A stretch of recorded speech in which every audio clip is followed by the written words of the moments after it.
December 19th, 2024 Planning Commission hearing. I will call the hearing to order at 1:00 p.m. Ms. Esparza, can we please have a roll call vote? Thank you, Chair Bauke. Chair Bauke. Here. Vice Chair Wardlow. Here. Commissioner Barnwell is absent. Commissioner Boss. Present. Commissioner DeLucia. Here. Commissioner Lodge is absent, and Commissioner Wiscombe. Here. We have quorum. Thank you. Okay, we'll move on to our preliminary matters. First is requests for continuances, withdrawals, postponements, and addition of ex-agenda items. Ms. Archanega, do we have any of those? Thank you, Chair Bauke. We do not. All right, moving on to announcements and appeals. Do we have any of those? Thank you, Chair Bauke. We do have one announcement that the City Council reviewed the 17 to 21 West Montecito Hotel project that was appealed to them. They denied the appeal and upheld the project. Okay, so with that, we'll move on to number 3, or part 3, which is review, consideration, and actions of their draft Planning Commission minutes and resolutions. We have 2, which is the December 5th Planning Commission minutes and the Planning Commission resolution number 014-24 for 2503 Medcliff Road. Does any of my fellow commissioners have any amendments or comments on the minutes? I'll move those minutes and the minutes and the resolution. Okay, do we have a second? Second. We have a motion and a second. Can we have a roll call vote? Thank you, Chair Bauke. Commissioner Boss. Yes. Commissioner DeLucia. Yes. Commissioner Wiscombe. Yes. Vice Chair Wardlow. Yes. And Chair Bauke. Yes. Motion passes. Thank you. All right, moving on. Next is public comments pertaining to items not on the agenda. Do we have any folks in the audience who've provided us a speaker slip or online to discuss items that are not on today's agenda? Thank you, Chair Bauke. I currently don't have any speaker slips, so if there's anyone in the audience who would like to speak on general business, that's items not on today's agenda, please fill out a speaker slip and come up to the podium. Not seeing any movement. We don't have any virtual participants, so I'll just let you know that we did receive the written correspondence from Stephanie Donahue, which was distributed to the commission prior to the meeting. So back to you. Okay, thank you. With that, we'll close the general public comment section and move on to new items. Our first item under new items is 119 Harbor Way. It's a request for a parking modification, a coastal development permit, and confirmation of the staff CEQA analysis's determination that it's exempt under CEQA existing facilities section. So with that, we have Assistant Planner Will Russell here to give us a presentation. Mr. Russell, please begin. Thank you, Chair Bauke. My name is Will Russell. I'm the case planner for the project. This is for 119 Harbor Way, a Brophy Bros clam bar expansion. The project site is located in the harbor in the blue box there. It is further identified here in the project site in that red bubble.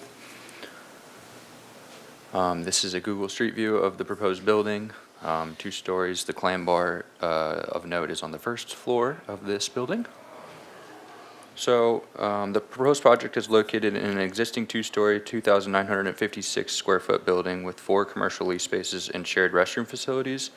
The building is one of 5 commercial buildings on an 8.8 acre lot. The project entails combining the existing retail shop lease space C with the adjacent existing restaurant lease space D to create one 898 square foot restaurant lease space. No additional floor area is proposed.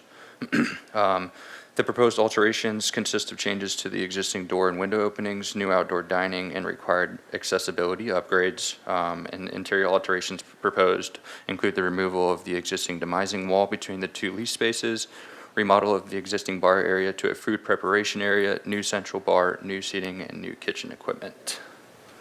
The discretionary applications required is a parking modification to allow less than the required number of bicycle and parking spaces, and a coastal development permit to allow the proposed development in the appealable jurisdiction of the coastal zone. So this is the site plan. It is in that red square there. This is the existing site plan, so you have the existing Clam Bar Suite D shown above, and then the retail store lease space C below. This is the proposed site plan with the new central bar, seating, outdoor counters. So the two lease spaces are combined there, again, 898 square foot lease space. Of note too, there's existing restrooms around the corner, and there will be no interior access to the second floor. You would have to go out and take the stairs up to get up to Brophy Bros.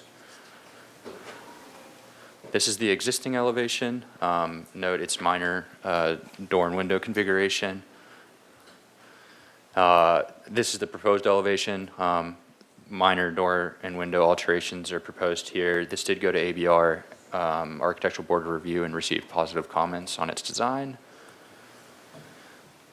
These are the existing elevations. So both of these photos are looking at Suite D, existing Clam Bar space, and those are those stairs to the right that go up to Brophy Bros. These are the proposed elevation perspectives. Take note of those little counters and the two doors going in on either side of that central bar. This is the Harbor Commercial Zone. That's that teal color there. So it extends out to Stearns Wharf along West Beach and into Harbor area and out to Sandspit. So there's a parking modification requested. The parking requirement for the restaurant use is higher than retail use. So the zoning requirement was calculated that 12 net new spaces would be required for this new lease space. But through a parking demand study in-house, of note, 6 net new parking spaces are required. So based on demand numbers, 6 net new would be the parking request. So we can break this down a little further. Zoning has a requirement of 18. There's an existing parking credit of 6 for both lease spaces. So the net change would be 12. A parking demand study that was done had 13 demand spaces required for the use. It was given 7 parking spaces as a parking credit. So then net change is 6. And of note, the transportation rate that we did use is a high turnover sit-down restaurant, so it's a little more of a higher demand than just a regular restaurant. The harbor parking lots serve a variety of uses, both intending like public coastal access, commercial uses, maritime uses, and any other uses. Parking demand is variable. Peak parking times vary for each use throughout the season. The harbor parking lot has its existing parking capacities built in with it, and the parking demand of 6 net new spaces can be handled within the existing harbor parking lot and will not negatively impact the parking supply or loading spaces in the immediate area. So the parking calculation is based on 53 seats. So highlighted here, these are the 33 indoor seats shown on the site plan. That's how we calculate seats in the coastal zone. But we also assume that there are 20 seats for these standing areas.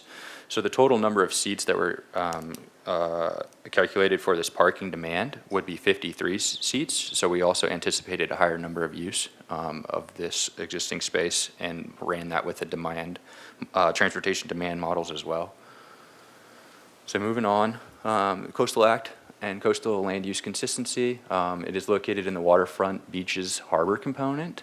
So coastal land use policy 2.2-1 requires that Santa Barbara Harbor remain a working harbor while accommodating ocean-dependent and ocean-related uses and visitors serving recreational activities. Coastal land use policy 2.2-6, a modest expansion of existing coastal-related and visitor-serving facilities and uses shall be encouraged in order to support coastal-dependent uses and activities. And then coastal land use policies 3.1-29, 3.1-30, and 3.1-31 require parking be provided in a manner that does not reduce parking opportunities for coastal access. CEQA existing facilities exemption is what we applied to this project. Section 15301 allows for minor alteration of existing public or private structures involving negligible or no expansion of existing or former use. So this is consistent with city policies. It is a minor alteration of an existing structure, and there are no significant effects on the environment, and none of the exceptions to the exemption apply. So today's recommended motion by the Planning Commission would be approve the coastal development permit to allow the proposed development in the appeal jurisdiction of the city's coastal zone, approve the parking modification to allow less than the required number of vehicle and bicycle parking spaces, and confirm the environmental analyst's determination that the project is categorically exempt from further environmental review pursuant to the CEQA Quality Act Guidelines 15301 existing facilities. And that concludes my presentation. Thank you. Okay, thank you.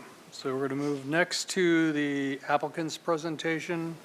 I believe we have Lauren, how do you pronounce your last name? Valentine. Ballantyne with Sherry Associates and Architects. Please make your presentation. You have 15 minutes, and any time that you have left over after your presentation, you can use later. Okay, great, thank you. I'm Lauren Ballantyne, project architect for Sherry and Associates Architects. I wanted to thank Mr. Russell for his presentation. I feel that he did a really thorough job of explaining our proposed project. I don't really have a whole lot to add. I'm sure many of you are familiar with the Brophy's brand. It's been around for a very long time, since I was a little girl, and I have a lot of fond memories there. The Clam Bar is an expansion of the restaurant. It also allows for, it encourages better visibility for visitors that don't know about the restaurant upstairs, and also allows for more accessibility for persons with disabilities to enjoy the restaurant. The space is existing. It's very small. It's 403 square feet. So we are looking at this as more of an expansion of a current use than a complete change of use. This is a business that's already in operation and very successful. There's often lines out the door. This brand is a food service brand. They're restaurateurs, and so we want them to be able to expand the space for their best use, which is restaurant food service and not the retail brand. We want to leave the retail to other people who are more suited for that. The success of this business would also bring more money to the waterfront, as they are leasing from the city directly. And so we look at this as a very positive expansion for both the city and the business owners, as well as the community. And that's all I have to say. Okay, thank you. You have 13 minutes and 15 seconds left if there's something that you want to bring before us later. So we're going to move on to public comment on this particular item. Do we have any speaker slips or folks online who would like to comment? Thank you, Chair Balke. If there's anyone in the audience who would like to speak on this item, please fill out a speaker slip and approach the podium. Not seeing any movement for that, and then we don't have any virtual participants, so I'll just state for the record that we did receive written correspondence from Greg Gorga on behalf of the Santa Barbara Maritime Museum, which was distributed to the commission prior to the meeting. Back to you. Okay, so we'll move on to the commissioner's question period. Who would like to start? Okay, we have Commissioner DeLucio would like to start, followed by Commissioner Boss. I have a whole totally different question perhaps, but I'm going to ask it. Maybe the applicant can answer it, or staff. It has to do with, I know you're going to be moving the bar is going to become a central bar, so you're moving the location of the bar, and you state in your letters an intensification of use, and then you're going to put the stools out front. Do you have to deal with the ABC also on this? Yes. So, okay, so that's a process you need to go through for that. And does staff get involved with that at all, with the ABC or any kind of permitting with the city? Through Chair Balke to Commissioner DeLucio, yes. ABC will send out a notification request to us, and if we would check that basically the use is allowed in the zone, then that would be the verification process for ABC. So staff would eventually get a letter from ABC requesting approval. But To tell you, yeah, dot the i's and cross the t's. Yeah, thank you. Thank you for being able to answer that. That was my only question at this time. Okay, moving on to Commissioner Boss. Thank you. So I'm really excited about the increased accessibility. I actually went to Brophy's with a friend in a wheelchair a couple years ago. It was a challenge. So excited about that. But I'm curious about the parking. So not increasing any parking spaces. At what point would we need to increase parking spaces, anticipating more people who might need the accessible parking spaces to access the restaurant with more accessibility? Through Chair Bauke to Commissioner Boss, if I'm understanding the question correctly, is it more or less getting at, like, in the future, are we going to look to create more accessibility for the harbor? We did speak, I'll try my best to speak to this, but we did speak with the Waterfront Department, and the Sustainability Department is kind of undergoing their master plan process again. And so there's been studies that are coming up. So hopefully during that master planning process, some of those things could be identified and spoken to. And it definitely is on their mind as well. So. Thank you. I do have a follow-up question to that. When was the last time the Coastal Commission reviewed the parking for the harbor as part of their discretionary review, either on the master plan or triggered by some project that triggered that discussion? Do you know when the last time that happened? Yeah, thank you, Chair Bauke. I want to say 1990. Harbor parking, or the master plan was done in 1990, and there were transportation rates done then. That harbor master plan policy still holds true today. But I think we spoke with another staff person. I don't think a project has really come in since then I don't know. It would trigger that kind of review. Yeah, They're very sensitive. That's why I was wondering about if we, yes, Commissioner Wiscombe. Yeah, not to interrupt, but I think I worked on the local coastal plan update, and I think at that point, there was some review of the parking by the Coastal Commission before they certified it. I might be mistaken, but I think that's right. That's what I remember. Chair Bauke, Commissioner Wiscombe, that's my understanding as well. So the Harbor Master Plan, as Mr. Russell described, was approved in 1990, and it was essentially a master plan for the harbor, including an entire parking demand analysis for all the harbor parking lots. And it basically established one big parking modification because of the variety of uses. Though the Harbor Master Plan then became incorporated into our LCP, or a local coastal plan. And so in that process of basically pulling in all of the Harbor Master Plan policies, I would agree with Commissioner Wiscombe that the Coastal Commission was very much a part of that, and so they would have had to have certified that portion of incorporation.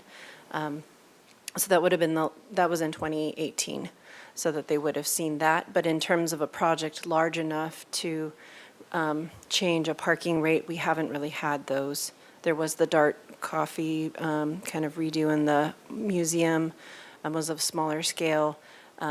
This one isn't much bigger than that, but we did think that because it is going from retail to restaurant, and it is the type of restaurant for parking demand rates is more of a high turnover. So city staff did that analysis. A follow-up question. Do you have any idea of a time frame in which the harbor master plan is going to be, I mean, it's been a long time, looked at and analyzed, and a plan for the future come forward? Yes and no. We don't have, Chair Bauke and Commissioners, I can't speak for Waterfront, but there are certain pressures that are pushing that work effort, right? So the sea level rise adaptation plan is probably the biggest pressure to that, because the city does have to do some future planning in the waterfront area where we'll put services and parking and other city infrastructure. So that planning effort is really kind of driving the waterfront's master plan at this point. They also do have other interests for ADA parking and EV chargers and other transportation kind of improvements that they would like to do. That's also a secondary reason they're looking at master planning.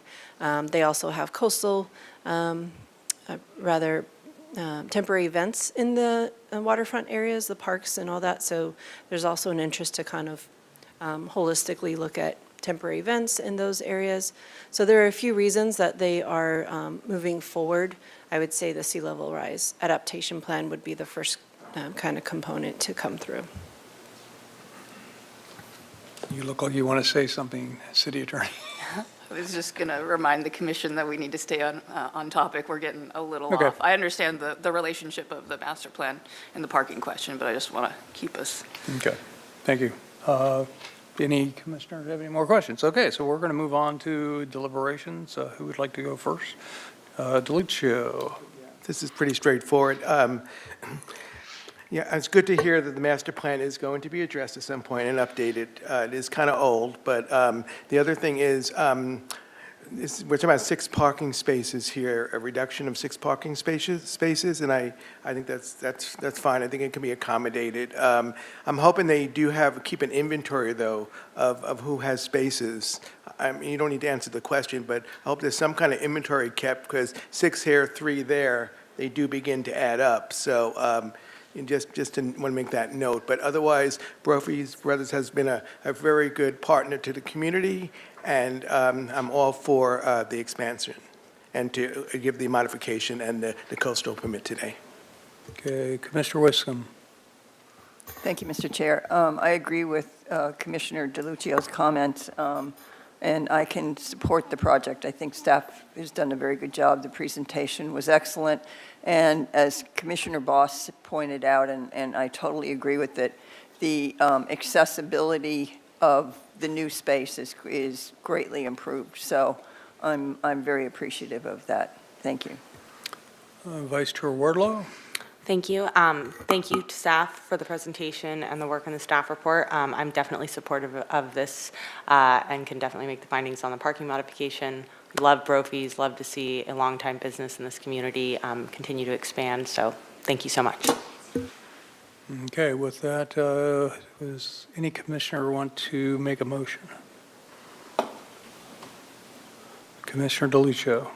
I still don't know how to use these buttons after 2 years. So can we put this thing on the screen so I can make the motion? I know the motion is for the parking modification and all for the coastal permit, actually, to approve the coastal development permit and approve the parking modification, and also confirm that its environmentally analysis determines that it's exempt from SEQA.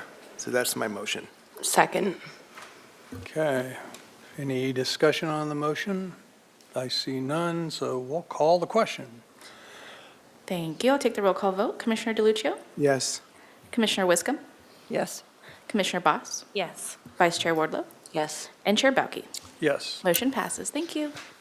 All right, moving on to our next item on the agenda, which is an appeal item of 1269 Farello Road.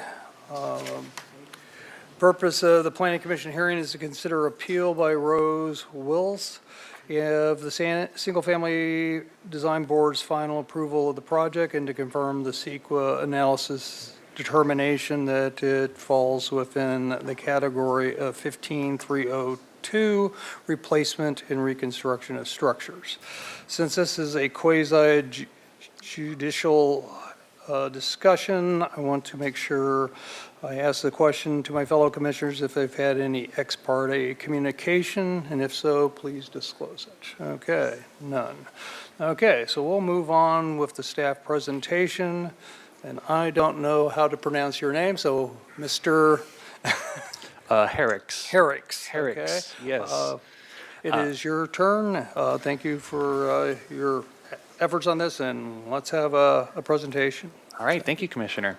So, hello, everybody. I'm Sebastian Herrick's, the assigned case planner to 1269 Farello. And here to help me today is Ellen Kokinda, my design review supervisor, and Matt Nairo, associate planner. So we're here today for the Planning Commission to consider the appeal of Rose Wills of the Single Family Design Board's final approval for development at 1269 Farello Road, and direct staff to return to Planning Commission with a decision and findings resolution reflecting the outcome of the appeal. The applicant proposes substantial redevelopment to construct a 4,103 square foot, 3-story, single-unit residence with a 2nd-story deck, a 3rd-story balcony, and a 442 square foot attached garage. Permit as-built basement floor, area to habitable, new driveway and curb cut, photovoltaic system, pool and hardscape and landscaping featuring perimeter planning and removal of 3 trees in the front setback. And so you can see some comparison elevations of the plans that were approved in 2023 and that are now before the commission today. The plans labeled 2024 were what the board approved at the final approval hearing. And give me 1 second. I just want to point out some changes. So you can see here for the PDA plans from 2023 and the same elevations in 2024. So you can see how some of the height has changed between the two. There's also been changes to the screening elements that both City Council and the Planning Commission requested. And there's been a small change here in the wall in the, I believe it's the southwest corner of the property, but we can clarify that later on. Views of the south elevation, again, 2023, 2024. So you can notice how the balconies have been stepped back. There have been changes to the screening elements and to some of the glazing here.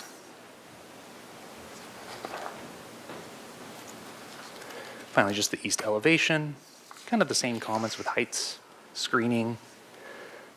Can't really tell the balcony's been stepped back here. Okay. So your purview for today's appeal hearing is rather limited. The standard of review and your decision is whether the plans that were granted final approval by the board are in substantial conformance with plans that were granted project design approval. This project is unique in that the commission needs to find the project meets the council's conditions from April 11th, 2023, and this commission's resolution from June of 2024. Oh, let me get rid of this. There we go. Whoops. And the appellant raised 2 appeal issues. The first one being that the floor area has increased on the 1st story, and that the project now proposes full demolition instead of partial demolition.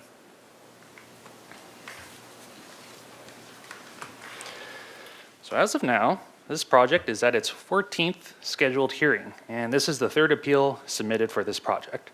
The project has been modified multiple times since 2023 to address board and neighbor concerns, and has included reductions in footprint sizes, reductions in building heights, changes in massing and screening of windows since 2023. The board granted project design approval on January 17th, 2023. And that design approval was appealed to City Council, who denied the appeal and granted project design approval with conditions in August of 2023. When the project returned for final approval in April of 2024 and was granted, it was again appealed to the Planning Commission, who upheld the appellants and provided further conditions for final approval. In October of 2024, the full board granted final approval again with conditions to ensure that both City Council and the Commission conditions were met. And the board's conditions, to summarize, are that 1, the board wanted a railing on the western side of the home to make the balcony area inaccessible. 2, the board was okay with a new retaining wall or wall at the southwest corner of the home. 3, the plate height was reduced by 1 foot and glazing screened. 4, the City Council's requirement to reduce plate height was met. 5, the commission's requirement to reduce the home's height based on sea level was met, and the project was found by staff to comply with FAR calculations. And 6, despite interior changes, the board found the exterior of the home largely the same and in substantial conformance with project design approval plans. You can find the exact motion language in Exhibit D of the staff report for reference. So the appellant contends that the project does not substantially conform because conditioned living area has increased. However, the first floor basement net floor area has actually decreased despite an increase in livable floor area. So what does that actually mean? The municipal code provides definitions for floor area and living floor area.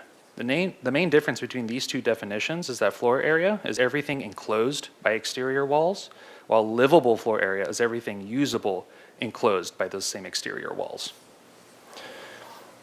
So livable floor area includes finished basements and rooms with heating, while while excluded from livable floor area are unfinished and unheated rooms, crawl spaces, attics, and unheated storage area. This means that even when usable space changes, it does not automatically mean that floor area itself has altered. Livable floor area describes and defines how space is used, while floor area defines how to calculate space on a floor. This is an important distinction because the code requires staff to calculate the maximum floor area allowed for a parcel based on a project's floor area, not necessarily its livable floor area. So for the project design approval plans, you can see these are from 2023. You can see the total floor area. This included some unfinished areas and small crawl spaces because it's everything between the walls. The PDA plans only show a portion of the bottom floor as livable, that is slated to be finished and heated. The PDA plans did not show how the rest of the floor area was to be used, but the entire floor area was still included in maximum floor area calculations. For the final approval plans, and these are from 2024, you can see the floor area has decreased because a portion of the basement was removed on the right side. And let me find this little laser pointer here. So it's this area right here on the right side has been decreased. And just to show what I'm talking about, this area. Okay. However, the plans now finally show that the applicant is making the entire basement area livable. And key to note here is that the exterior walls have remained in the same place from both from PDA to FA. So to summarize, the net floor area has overall decreased on the first floor while livable floor area has increased. The floor area ratio has remained at 84%. The floor area still qualifies for a 50% reduction of the basement floor area because it's still partially below grade. The footprint of the home has remained the same, and because of little change to the footprint, the board found the project to conform to the project design approval plans from 2023. And staff have verified the floor area ratio percentage since if the project exceeds 85% of the maximum floor area allowed on the parcel, a land use approval would be needed, so a modification and extra fees. For the second appeal issue, the appellant contends that because the project now proposes a full demolition of the home, that the project no longer substantially conforms to the 2023 plans. However, the project has always been understood as new construction or substantially redeveloped. So this project has been considered substantial redevelopment, and that is met when any of the following two occur on plans. When you replace or remove more than half the roofing system, when you replace or remove more than half the walls structurally, or when you replace or remove half the foundation. For Farello, the home was always understood to be a substantial redevelopment. More than half its walls, roof, and foundations were always planned to be replaced. It is overall inconsequential if the applicant wants to try and keep some walls or eliminate them because they're already building a new home, technically. So since 2022, the project has been understood to be a substantial redevelopment. It's inconsequential to how the home is constructed once substantial redevelopment is established, and the board did not find the project's overall design, mass, bulk, or scale to be different from the PDA plans from 2023.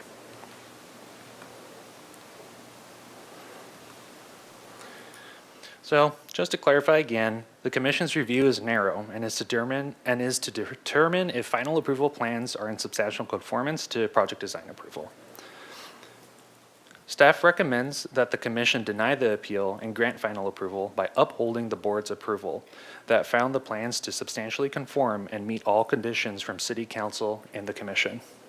Now, if there are any issues that the Commission finds about the project here today before us, staff is asking that you consider addressing each issue and adding or modifying conditions when granting final approval.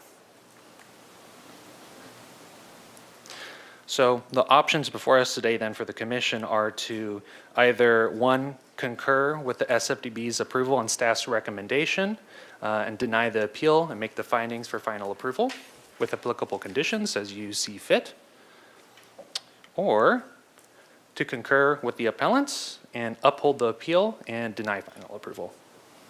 And that's the news. Thank you. Okay, thank you for your presentation. So since this is an appeal, we will have the appellant go first, followed by the applicant. So is Rose Wills or her representative here?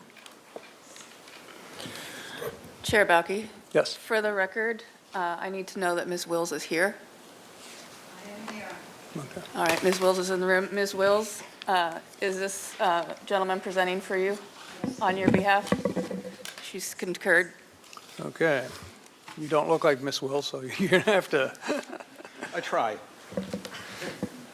So please give us your name, your relationship to the project, and you can begin. Well, let me make sure that I can get the display up on the computer. We will go to the second screen only.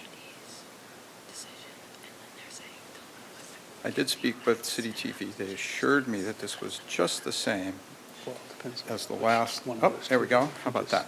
Agree then to commission. We're getting closer. Disagree is a different conversation. Okay, there's the desktop. It's a start. Just warming up.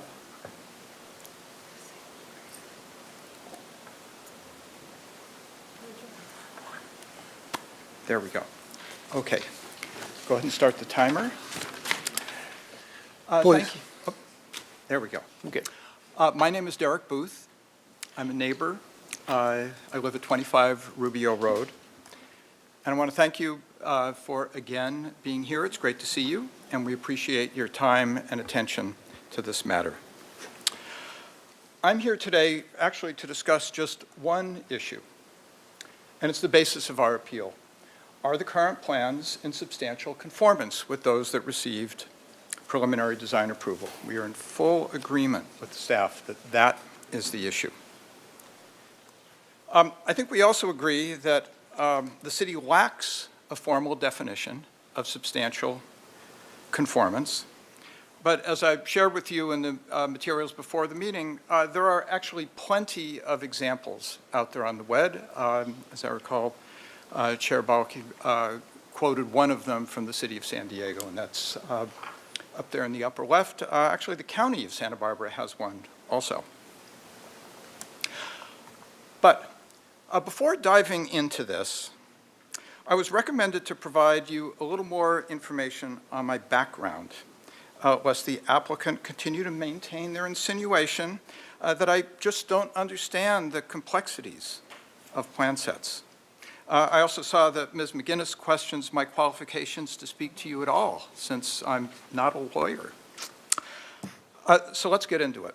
I've been a licensed professional civil engineer for 24 years. I'm a licensed professional geologist for the last 23 years. I was a professor of civil engineering at the University of Washington for 12 years. And now here at the Environmental Science and Management program. Early in my career, I was in the building trades for the better part of a decade, and I was a planner in county government for 10 years, of which 2 of them were in the county's building department, with my primary duty being the review of site and building plans. I have reviewed literally hundreds of such plans, and given my 50 years of experience in this realm, I hope you'll trust my judgment when I say that that is not a wall, even though the applicant continues to claim that it is for purposes of calculating the 2023 FAR. And so this was not a space of any kind on the January 2023 plans, not gross floor area, and certainly not net floor area. I know we covered all of this at the last hearing before you, but the gist of that discussion seems to have been forgotten by both the applicant and the staff, so I'm going to go over it again. Let's start with the code definition of net floor area. It's all space within the interior perimeter of the exterior walls. Okay, you got to have a wall, or it's not enclosed. It needs to be fully enclosed by a wall and that is not a wall. How do we know that? Well, actually, we know it from the applicant's own plans. That circled structure there is what they're claiming as a wall, but you can see that the circled foundation doesn't even reach the floor level of the space that it's supposed to be enclosing. I believe Commissioner Barnwell was the one who said it best. What sits in this area is just dirt. And so having treated this foundation as part of a perimeter wall was simply incorrect, and it continues to be incorrect.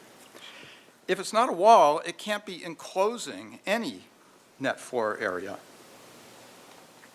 Here's the image of the January FAR calculations, January 2023 FAR calculations that we showed you back at our June hearing. At issue is that gray area, whose nature we could not discern at the original preliminary design approval until receiving their later plans from April 2023.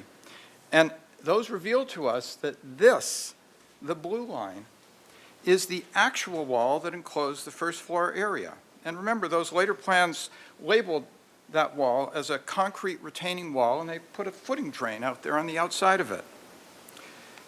So, the blue line represents the actual rear of the actual net floor area on the January 2023 preliminary design approval plans. The red line, which was claimed as enclosing the first floor, was simply the original foundation for the second floor. It didn't even reach down to the level of the first floor level, and in front of it was just dirt. And so just let's be clear, it's not a wall. And so by the code, that red wall wasn't enclosing net floor area or anything else. So why did the applicant feel the need to claim a perimeter wall that obviously isn't one? And the reason is they needed that additional subterranean extent of a perimeter wall so they could claim the 50% reduction in floor area for purposes of calculating the 2023 FAR. The actual wall didn't accomplish that. There's not enough extent of it underground, and the loss of that 50% discount would have driven the FAR well over 100%. I think it was 105%.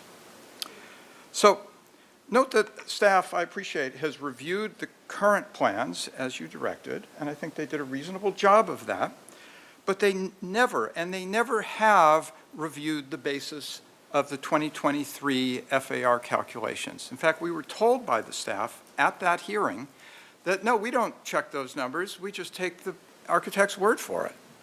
They have never been checked, and they have never been reviewed with the recognition that that red line is not a wall.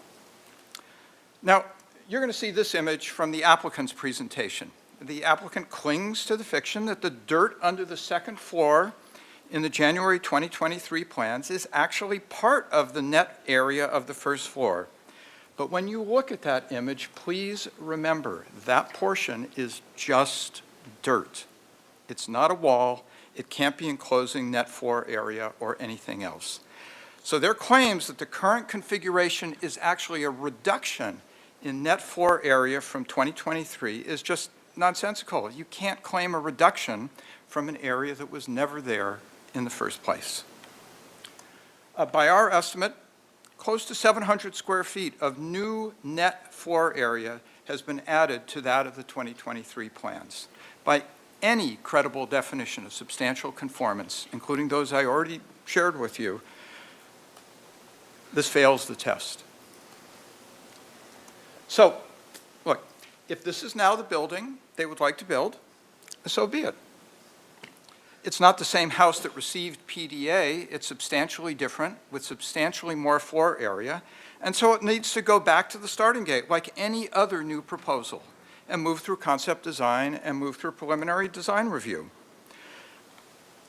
The neighborhood is really already quite familiar with the creeping incremental addition of floor area with every iteration of the plan set, trying to gain really backdoor approval under the fog of this January 2023 misrepresentation of the FAR. we are not disputing the FAR calculations of the current plans. Although I have to say that defining the exterior grade by the dirt that's been piled up in a planter seems a little cheeky. But these are not the same plans that received preliminary design approval. They're not even close. So look, it's just time to say enough. Although I mentioned a number of other items in the preliminary handout, I'm not even going to touch on them. The change from as-built permitting to an entire floor to a total demolition, which of course makes it a new construction, which suggests that perhaps the historical guidelines apply. New construction between two historic houses. The replacement of the encroaching deck by an encroaching planter at exactly the same level, or now a new wall that's as much as 13 feet high and extends 25 feet along the 10-foot setback facing the other property owner. But let's just keep it simple. The January 2023 preliminary design approval plans misidentified a foundation wall from the overlying second floor as a perimeter wall of the first floor. As a result, the net floor area on the January 2023 plans was grossly exaggerated. And so the current net floor area has substantially increased in the current set of plans from what received preliminary design approval.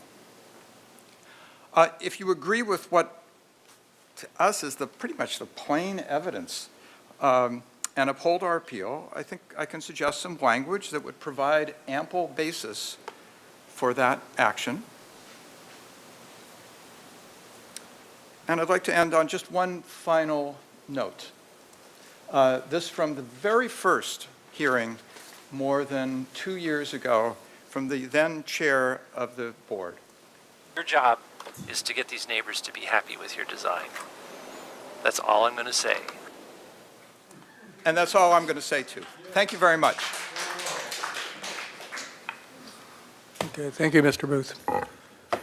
Moving on, next will be the applicant.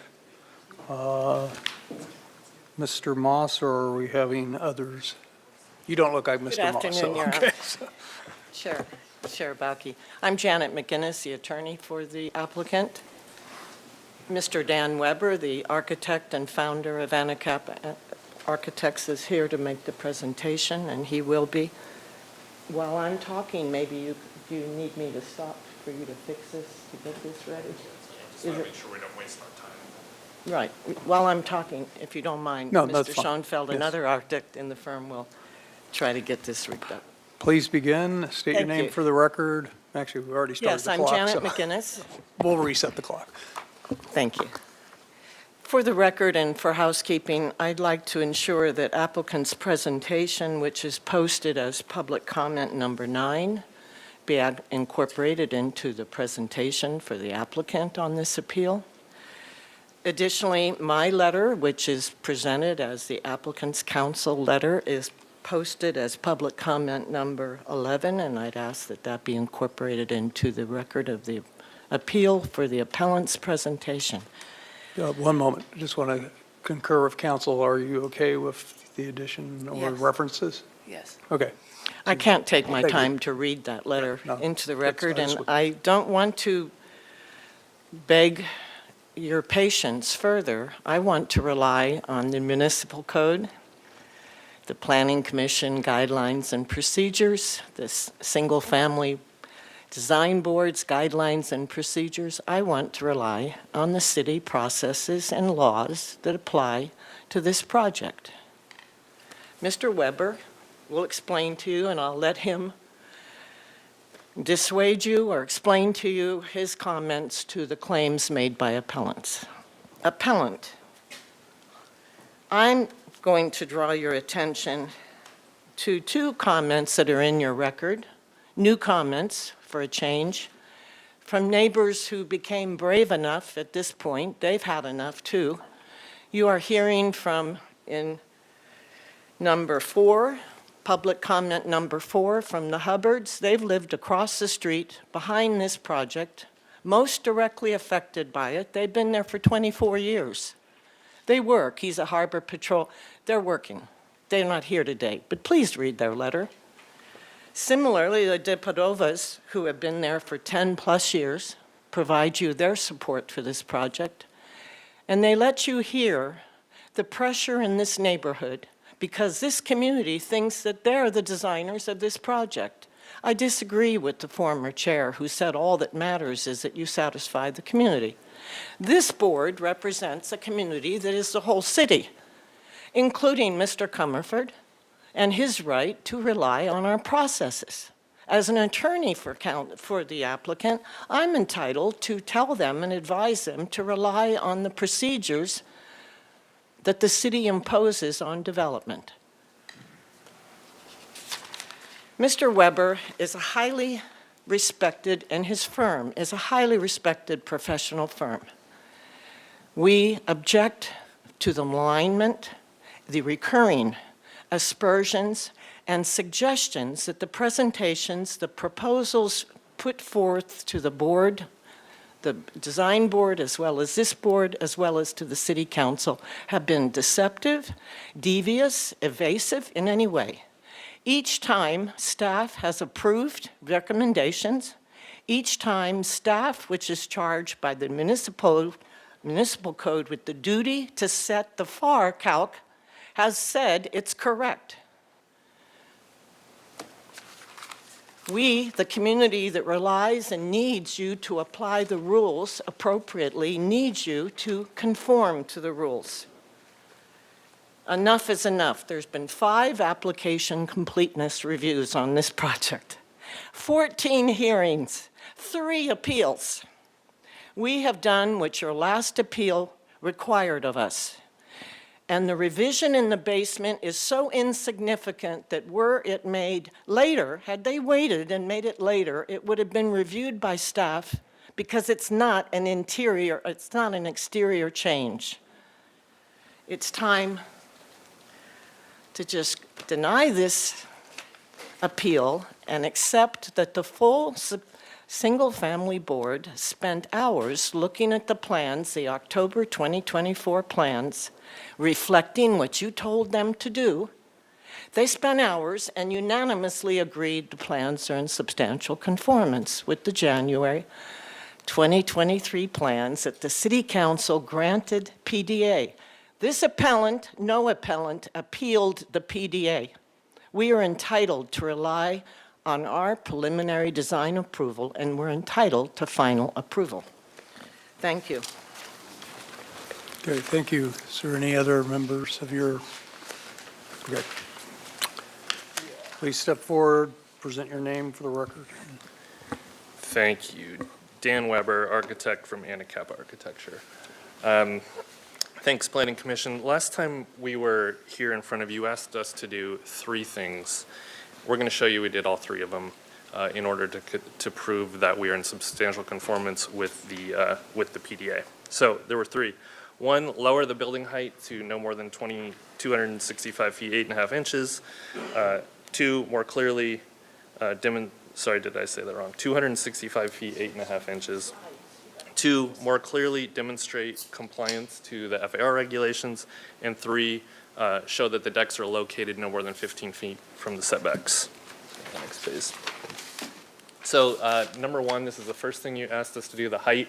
Doesn't sound like there's any equivocation that we conform to this directive. The key issue here being 265 feet 8.5 inches. So we have the west elevation, that red dashed line across the top is that elevation above sea level, 265, and you can see our buildings falling clearly below the elevation directed.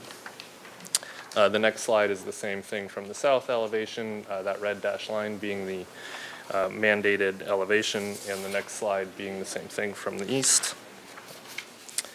Okay, so Planning Commission resolution finding number 4 is our encompasses number 2 and number 3, the second and third thing you asked us to do.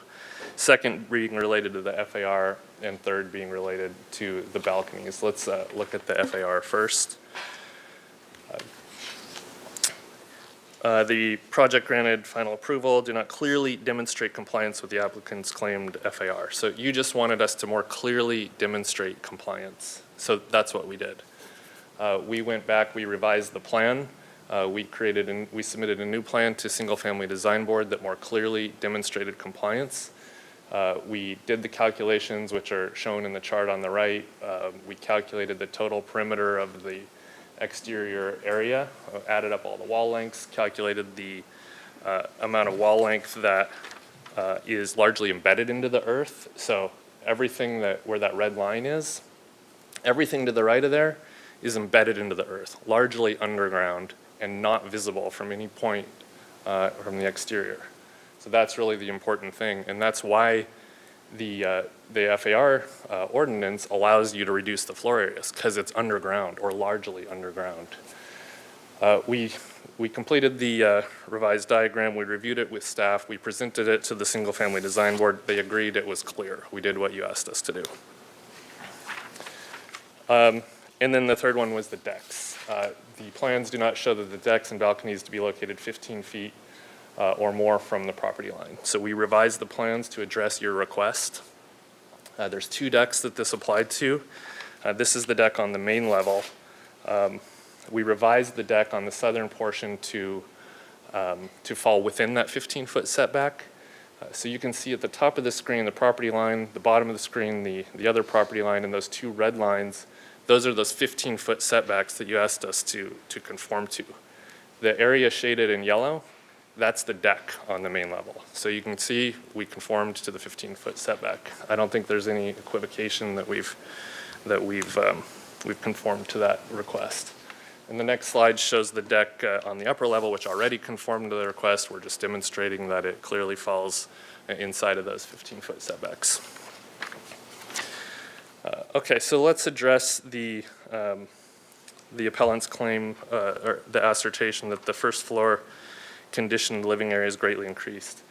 I think the staff did a really good job at demonstrating this, so I don't think we need to do too much here. But I think the main thing to point out is the difference between net floor area, which is what we have to use in order to calculate FAR. That's everything, versus conditioned area, which is not germane to calculating net floor area. And go to the next slide, if you could, Ethan. And more importantly, it's not within the purview of the design review. It's not relevant to how the building is perceived from the exterior. The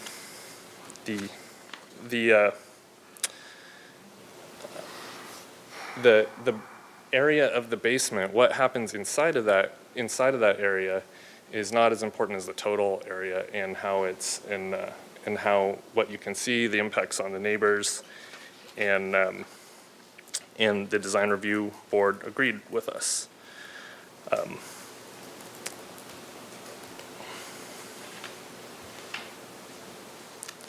The Planning Commission staff report that you have in front of you essentially ascertains that. We don't need to revisit that.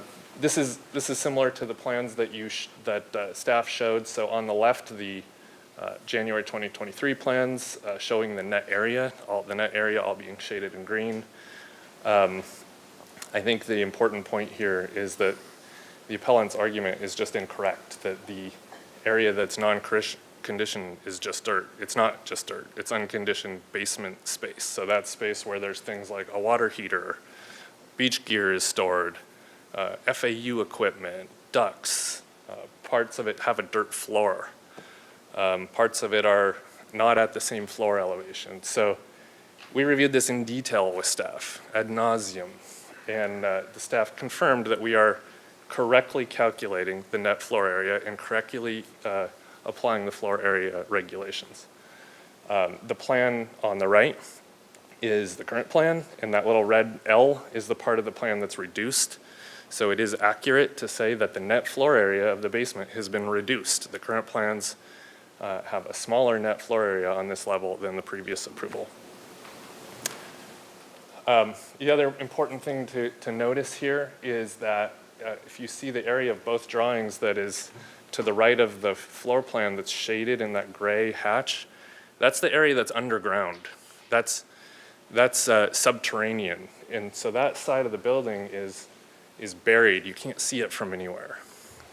The single-family design board doesn't even have the ability to evaluate it because it doesn't appear in elevations. You can't see it. So let's go to the next slide, Ethan.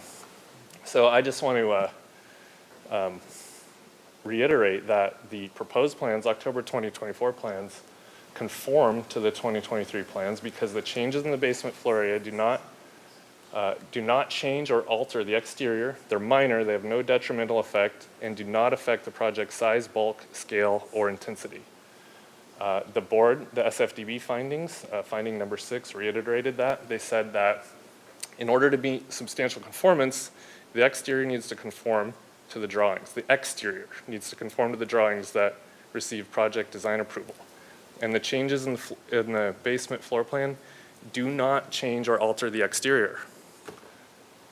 As was mentioned already, the design guidelines go on to say final plans will be approved if they're in substantial conformance with plans giving design review approval. Let's go to the next page. So this, you've seen this. This is what it looks like. The changes, the old plans on 2023 are at the top of the screen. The new ones, 2024, at the bottom of the screen. The most visible change is that we have reduced the height in order to conform with the directive of the planning of the City Council per the SFDB approval. And then the basement, you can see the basement area, the lowest level shaded in green, the majority of which is underground. So all that area of that green shaded area that's below that dark line, that's subterranean, buried. You can't see it from anywhere. So we have reduced the size of that basement. The portion of that lower level that is visible, that is within the purview of design review, is unchanged. So let's go to the next slide. This is the same diagram looking from the other side of the building. Same thing, you can see that we have reduced the height by 1 foot in order to conform with the City Council's direction and your direction to come into substantial conformance. And you see in shaded in green the basement area, largely subterranean and reduced in size. That's all the slides I have to share with you. I want to just end by saying that we've been working on the project for 3.5 years, a little more than 3.5 years to date. Staff mentioned 14 scheduled hearings. We've received project design approval from SFDB. We've received approval from the City Council with some conditions. We satisfied their conditions. We've received 2 final approvals from the Single Family Design Board. We've conformed to every single ordinance. The project doesn't require any modifications. We've conformed to every single guideline, and now we've shown you that we satisfied the 3 things you asked us to do to prove that we're in substantial conformance to the PDA approval. Looking forward to any questions. Okay, thank you.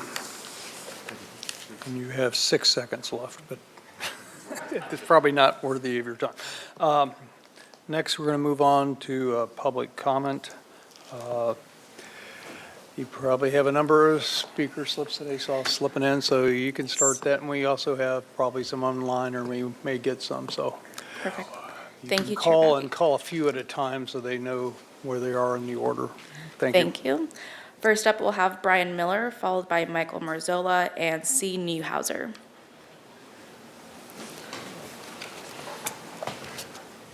Hello, Commissioners. I didn't expect to see myself on there, but I'm here as a private citizen. I'm not being paid by anyone as a consultant, but I just wanted to come before you about this project because I've gotten about 10 phone calls from people saying I need to show up for this.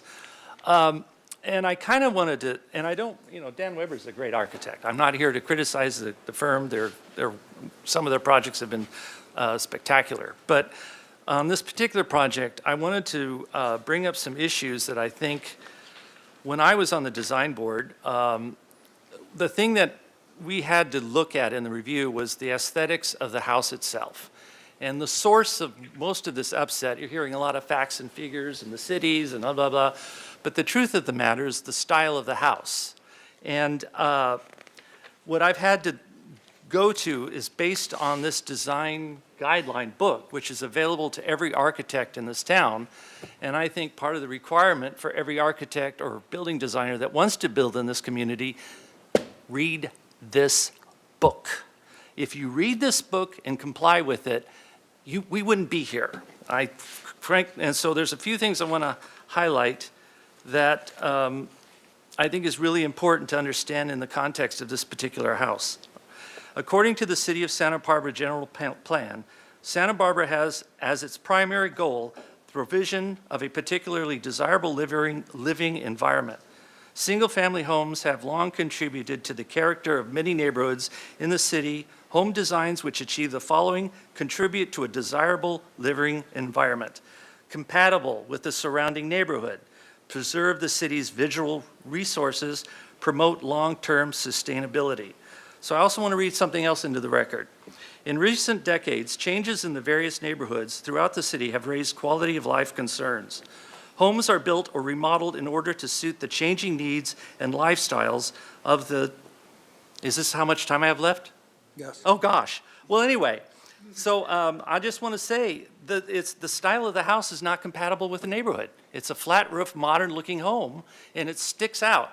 So one of the goals we did on the design review board was shrink the house so it disappears with landscaping. And there are some very modern homes near the Mission that you don't see because they've disappeared into the landscaping. So there is a successful way to deal with this style of architecture if it kind of doesn't overwhelm the other homes in the neighborhood.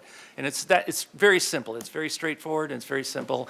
Everything he's saying is correct in terms of, I don't care about the basement or what all that stuff. I'm just looking at the aesthetics and the overall balance of the structure with the rest of the neighborhood.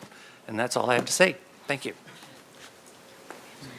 Thank you. Next, we have Michael Marzola, followed by C. Newhouser and Stephanie Moret.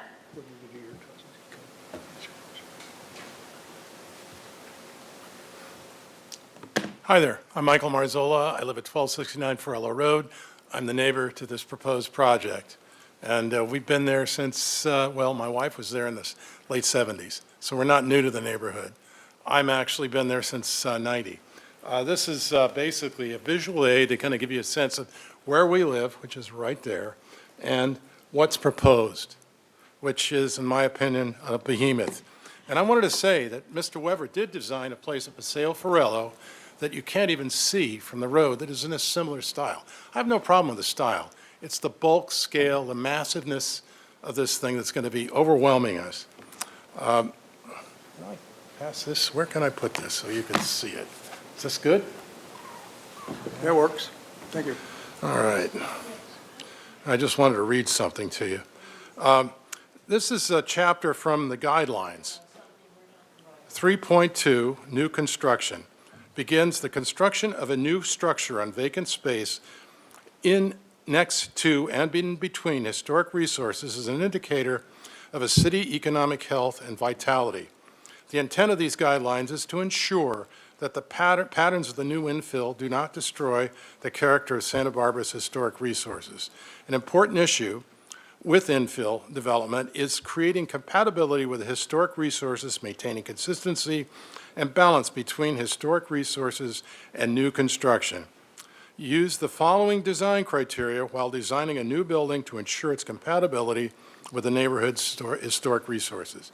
Now, there is also another house similar to this style, a few doors down from us, that is actually also very inobtrusive.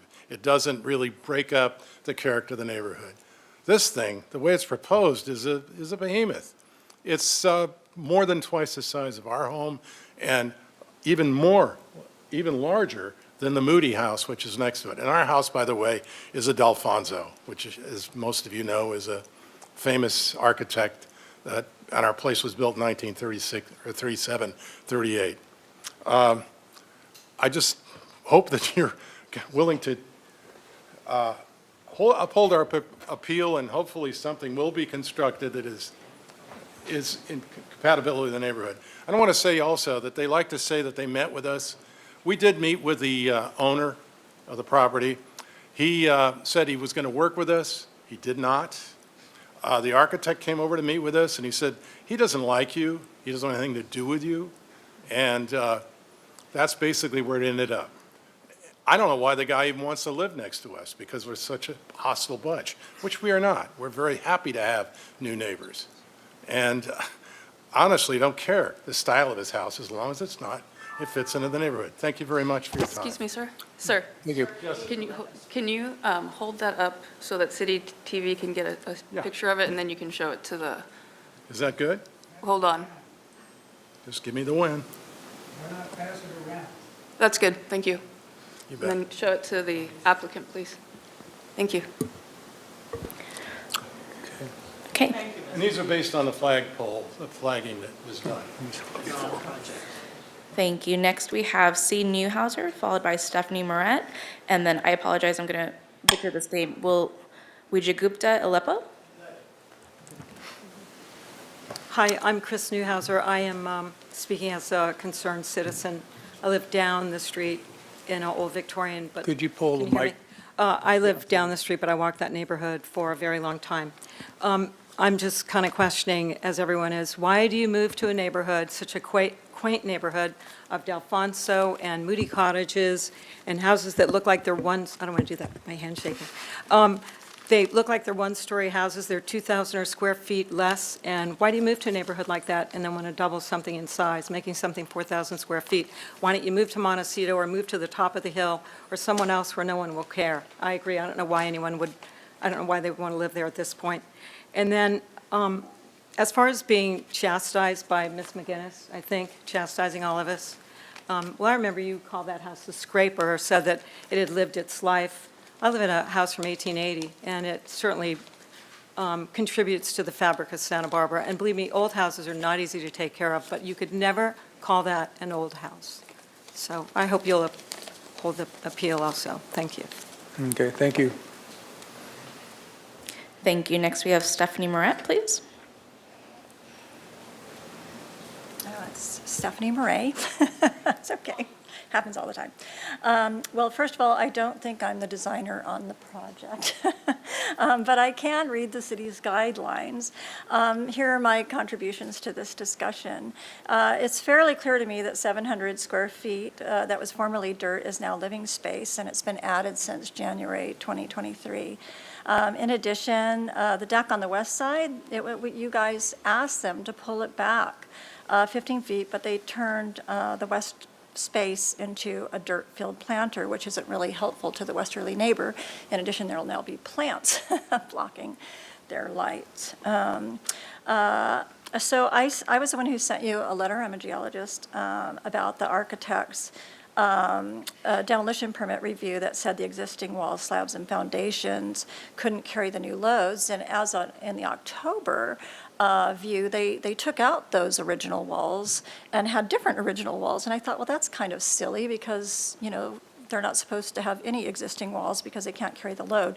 And they also hadn't filed a demo permit. I observed in my letter, is that because they're planning it to be completely demolished, and they said today they were. But that's actually a new build. It requires a different permit. So why not just go through the correct new build process?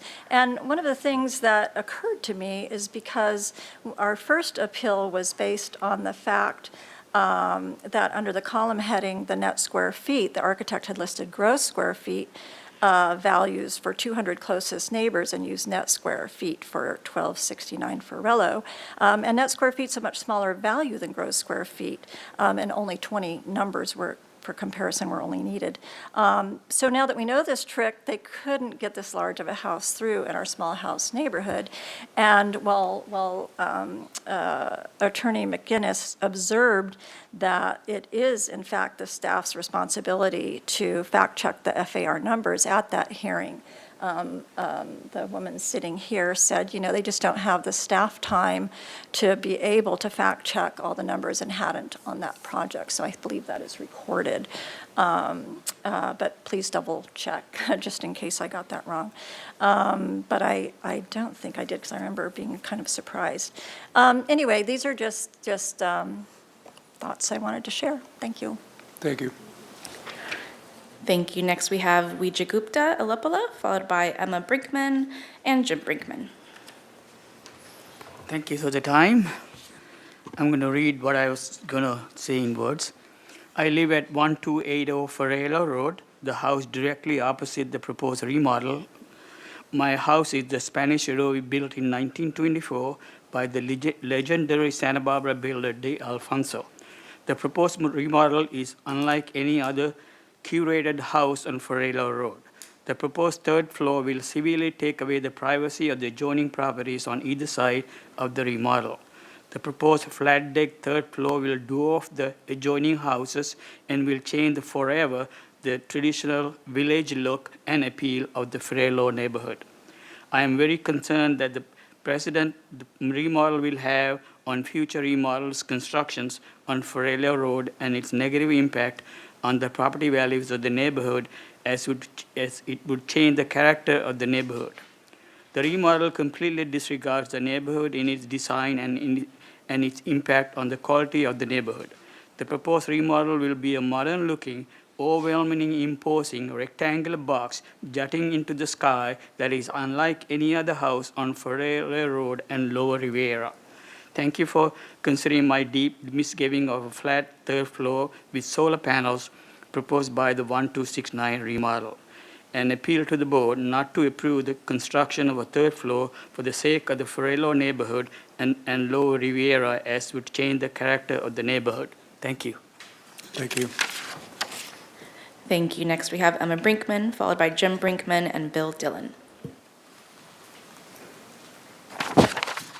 Hi, I'm Emma Brinkman. Sherry Ray, a local historian and noted author, has asked me to read her submitted comments to you. She has concerns about the appeal of the proposed project at 1269 Ferrella Road. As a longtime resident and founding organizing member of the neighborhood informally known as Bungalow Haven, I, Sherry Ray, am well acquainted with how we longtime residents feel protective of our longstanding neighborhood integrity and desire to maintain the historic size, bulk, scale, and feel. And it is no small task to stand up and speak truth to power to preserve and protect this cherished sense of place. More than 20 years ago, we Bungalow Haven neighbors were shocked when a modest bungalow was demolished and a very modern, much larger structure took its place. To this day, it stands apart from the rest of the historic neighborhood, out of place and out of time. Indeed, it was a catalyst for neighbors to come together to see how we could prevent such outsized intrusion from ever happening again. Similarly, it seems to be important to preserve and protect the integrity of the century-old Garcia tract, with its distinctive homes, and refrain from the total demolition and vast expansion of a house that does not fit in, especially one located next to a structure of merit and a historic Delfonso from the 1930s. This contentious project that requires the loss of trees will significantly change the streetscape and is so out of scale with the existing neighborhood will simply chip away another part of Santa Barbara's long-cherished community mosaic. I urge you to support the appeal of the neighbors. Sherry Ray. Thank you. Thank you. Thank you. Next, we have Jim Brinkman, followed by Bill Dillon and Consuelo Benavides, please. Commissioners, my name is Jim Brinkman, and I reside at 1261 Ferrella Road, just one house away from the proposed project under your consideration today. With all the discussion of size, bulk, scale, and neighborhood compatibility, one very obvious item is overlooked again and again, which is the project's impact on housing affordability. The Garcia tract, our neighborhood, was built to provide housing for the working class and served that purpose throughout the past century, spilling into the current century. In recent years, there has been an insidious creep to demolish the older, modest homes and replace them with structures 2 to 3 times their current size. One by one and very much under the radar, we're losing our limited stock of affordable homes. There is a lot of talk at Planning Commission, City Council, and Architectural Board of Review regarding affordable housing, but very little attention is focused on the very modest homes we are losing day by day to this ill-suited development. These once modest homes are being replaced with trophy homes more appropriate for communities such as Hope Ranch and Montecito. Many of these redeveloped homes are not primary residences, but rather second and even third homes. This phenomenon has opened the door to developers, resulting in a steady loss of affordable inventory, pushing market rates higher and higher. At the same time, we've experienced a steady influx of individuals coming from high-density urban environments with already bloated property values and working remotely landing in our community. We're not opposed to redevelopment, but would urge the Commission to promote redevelopment sensitive to the historic character and in line with the modest size of the surrounding homes. Thank you. Thank you. Thank you. Next, we have Bill Dillon, Consuelo Benavides, and my last speaker slip will be for Charlie Boss. Good afternoon. Mr. Chair, members of the Commission, I'm Bill Dillon. I'm an attorney representing Mike Marzola and Rose Wills. I'm appearing pro bono. These are two of my oldest friends, and so I just want to give that character to it. I'm a former employee of the county. I did land use for the county and county council for over 30 years, and so I have some experience there. Unfortunately, the experience at the county doesn't necessarily translate to the city. They've got different rules and regs and different interpretations, so I respect that process. Ms. Wills, the heart of her appeal is that she does not oppose this project. Rather, she simply wants the size, bulk, and scale to respect the character of the community and the historic nature of the neighborhood. With that said, I was here on June 6th when this commission held, it was over a 3-hour hearing. It was actually quite dramatic. I remember watching the votes, and we were following the discussion, and for quite a while we could not tell how the commission was going to vote. So it was quite interesting theater, and it was genuine, and it was live. So, but the crux of it was that you made finding number 4 in your resolution, finding that the project plans that were granted final approval by the SFDB did not clearly demonstrate compliance with the applicant's claimed 50% floor to lot area ratio FAR reduction pursuant to the code. And that was a soft finding. I thought you could have been much more critical, as Mr. Booth demonstrated that day, and it was interesting to watch it live. When he demonstrated through his plans, and as he did today, Professor Booth showed that a large perimeter of a large area of the ground floor was dirt. And when you adjusted for that actual on-the-ground structure as proposed, the FAR was not 84%, it was 105%. So when you look at the predicament that the applicant has sort of found themselves in, it goes back to a mistake that they made. Now, whether they meant it intentionally or backed into it, I mean, I've been through a few of these, so I know how stuff can just happen. I don't mean to attack the motives or good intentions of anyone, but you know, stuff happens. They made a mistake, and they should basically be held responsible for that. The way to fix that mistake on the original PDA approval is to send it back for another hearing to get a good, crisp look at the issue. Otherwise, trying to take a new set of plans and apply them to substantial conformity to a set of plans that from the get-go were flawed is not going to work. That's the gist of the argument. Thank you, Mr. Chair, members of the Commission. Thank you, Mr. Dillon. Thank you. Next, we have Consuelo Benavides, followed by Charlie Boss. Could I have these displayed somewhere, how a photo and...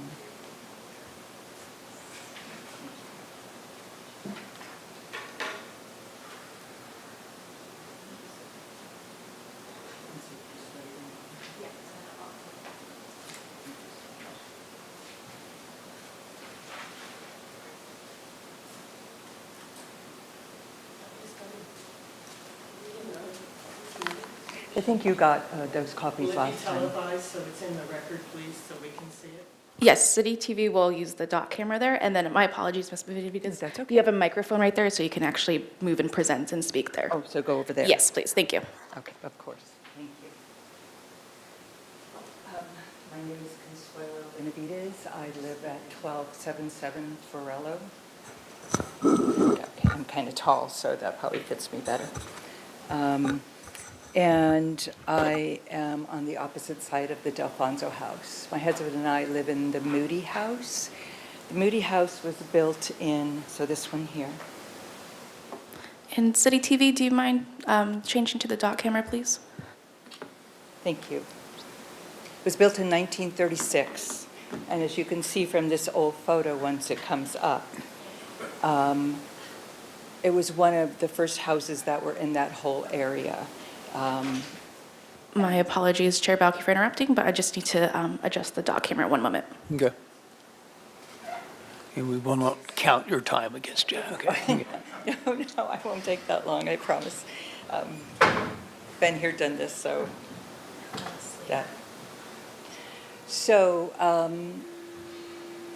I first of all want to say, besides what I've just said, that we in no way have tried to be rude to the tenant. We have been inviting him to, I don't want to get that hurt. You can see that better. We've been inviting, he came to our house. We had other neighbors over. He brought a bottle of wine. We talked about the plans. Initially, what he planned that he wanted to do. These were, let's see, right here. You could see this one here. When he first came, you could see the chimney here. And he said it would not be over that, but a few feet, not much at all, that it's not going to be towering over us, not going to have the vertical canyon effect that says in the guidelines that you should not have in order to be a good neighbor. As you can see from this photo here, the story poles that were originally put up were never finished. I'm not saying that it was meant to be that way, because if the story poles went all the way to the end here of the deck, it would be massive. You would see what is going to be facing us, which is this right here. Now what they're proposing to do is put the lower, or excavate the basement, or get all the dirt out and everything like that. That's right by our bedroom. And they claim that it's not going to impose on us at all. Well, then why do it? I mean, why would you spend all that money and time and all that to excavate an area if you're not going to use it? Here are all the homes that in our neighborhood are structures of merit and historical houses. So it's not that we're trying to be, I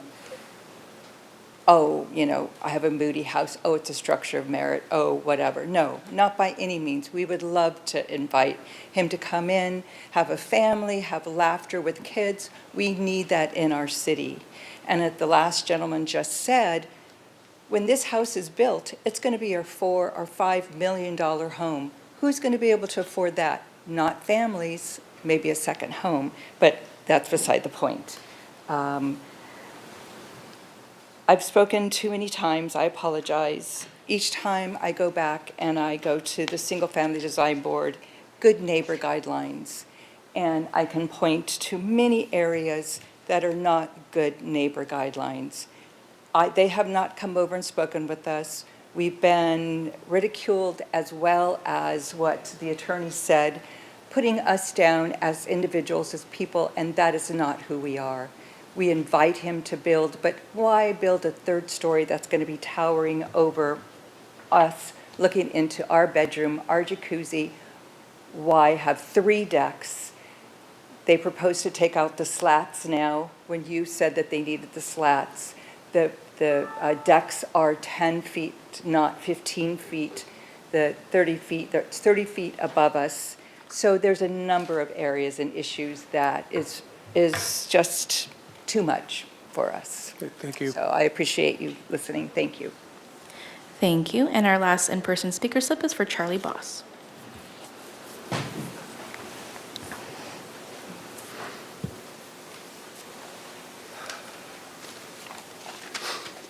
Hi, Commissioners. My name's Charlie Boss, Consuelo's husband, and indeed we live in the Moody house on the western side of this project. I've lived there for over 30 years. As you saw in the illustration, this project is going to have something like 55 feet of wall at the third-story level, running parallel to our eastern wall, blocking our sunlight in the morning, blocking all the light all the time, day and night, on that side. And I just don't understand, again, how that conforms to the good neighbor guidelines. Another thing that's interesting that occurred in the last iteration of the plans is this box-like structure appeared on the, again, directly across from our bedroom window, facing westward on the second story wall facing us. It contains air conditioning and/or heating elements. I don't know where it was before, but another thing in the Good Neighbor guidelines and the guidelines in general states that things like this shouldn't be facing the neighbors. Nobody has air conditioning in Santa Barbara, not many people. If he's going to have air conditioning, he should listen to the noise, not us. Talking about decibel levels doesn't excuse or take away from the fact that indeed it will make noise, especially in the middle of the night.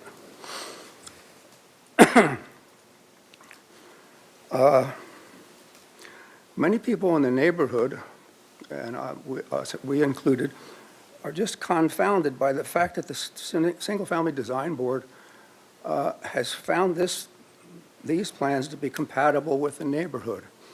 It's confounding. To begin with, the structure at this iteration is now listed as 4,700 square feet, gross square feet. I think that's the proper way to compare them. Our house is somewhere around 1,600 square feet, and I think the Marzolas, Mike, who was here, and their house was the same number of square feet, or maybe possibly a little bit more. Most of the neighborhood, I think, is in the oh, and I forgot to mention that the two houses directly across the street are smaller even than 1,600 square feet. Most of the neighborhood, I believe, is in the vicinity of 2,000, 2,500 square feet, with the exception of maybe one or two buildings that have plenty of room. Can you wrap up? The guidelines were created in an effort to protect Santa Barbara's unique character in the Santa Barbara neighborhoods. I believe that these guidelines have not been observed by the owner, the architect, or the Single-Family Design Board. Thank you. Thank you. I do not have any more in-person speaker slips, so I'll turn to virtual public comment. If there is anyone participating virtually who would like to speak on this item, please raise your hand on Zoom and we'll call on you.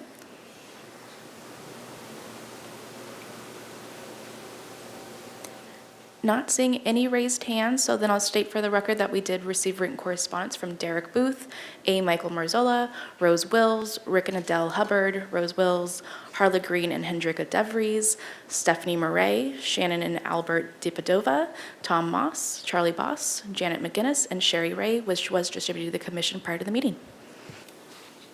All right, so I'm going to ask my fellow commissioners if they want to take a break right now or do that after the question period. They say right now, so we're going to take a 5-minute break and be back at 3:38, or 2:38, sorry. Added an hour already, okay.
start the question period. Thank you, Mr. Chair. I just want to start by just making sure, I think staff has confirmed this, that we need to rely on the January 2023 submittal, plus the city council conditions, plus the conditions we placed on the project during the final approval appeal. Is that correct? Chair Bauke, through you to Commissioner Wiscombe, that is correct. So, Okay. and if I could ask Mrs. Sparza to put up the PowerPoint. And this is just a reminder that your purview today is to whether or not the final plans will be approved, if they're in substantial conformance with the project design approval. As you mentioned, the SFDB's original project design approval, the appeal that went to City Council. Right. And then subsequently, there were conditions that that the Planning Commission added in June of this year. So we want to make sure that the applicant has responded to all of those. And that's what the Single Family Design Board was able to grant for the second final approval in October. Okay, thank you. So following up on that, I think Mr. Booth said something about staff had not reviewed staff confirmed they had not reviewed the 2023 submittal for the main issue, which is the wall or the non-wall. Is that correct? I'm trying to understand this confusion over whether this is a wall or is not a wall. And so Chair Bauke, through you to Commissioner Wiscombe, so anytime a project comes through, anytime a planning application is submitted, our process is to route it to the zoning, for a zoning plan check, a full zoning plan check. It's routed to any other city division or department to ensure that municipal code is met. So this project has went through, I think, at least 5 completeness reviews to ensure that the project met all of the standards for the municipal code. Now, you have seen that through design changes, things can shift a little bit, and staff have highly scrutinized this project because if this project goes over 85% FAR, that requires a land use decision. So at each and every point in time, we've been working very closely with the zoning staff to ensure height, that it doesn't go over 30 feet, ensure that it doesn't go over 85%. And today, I know that there were a lot of questions at the June hearing at the Planning Commission. And I just also want to say that Matt Nairo is here. He is our zoning expert and can answer any questions specific to measurements. How are things calculated? And so I can just say that, again, this project went through review like every other project does for full zoning. And anytime an applicant changes things, we have to, again, re-review to ensure that it meets the code. okay, I'm not asking you about the code. I'm asking about substantial conformance. And one of the appellant's arguments is that the January 2023 plans, which are the ones we have to look at because they're the only ones that received project design approval, that what we are being shown substantially conforms with those. And what Mr. Booth said is that staff admitted that it really hadn't reviewed that for this particular item. I'm not interested in the zoning or the code compliance. That's not the question. The question is, has staff looked at this and decided that the appellant is wrong in this case and that it's the whole issue of the walls? I don't know if Mr. Booth am I allowed to have him show that diagram again? Sure can. Yeah, I would like to see that again. Huh?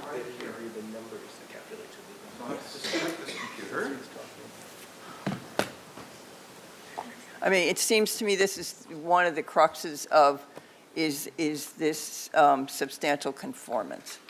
This is one of the cruxes of the argument by the appellants, and I'm trying to determine. Okay, now we're back to,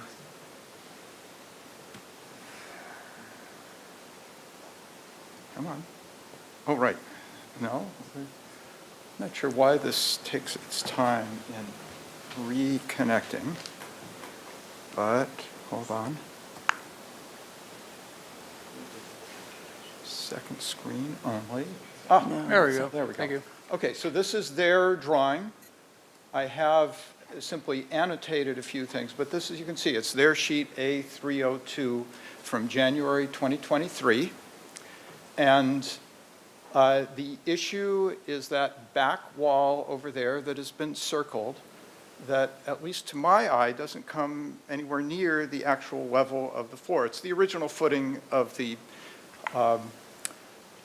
original building, and if we were to go back in the same plan set, I think it's Exhibit 1.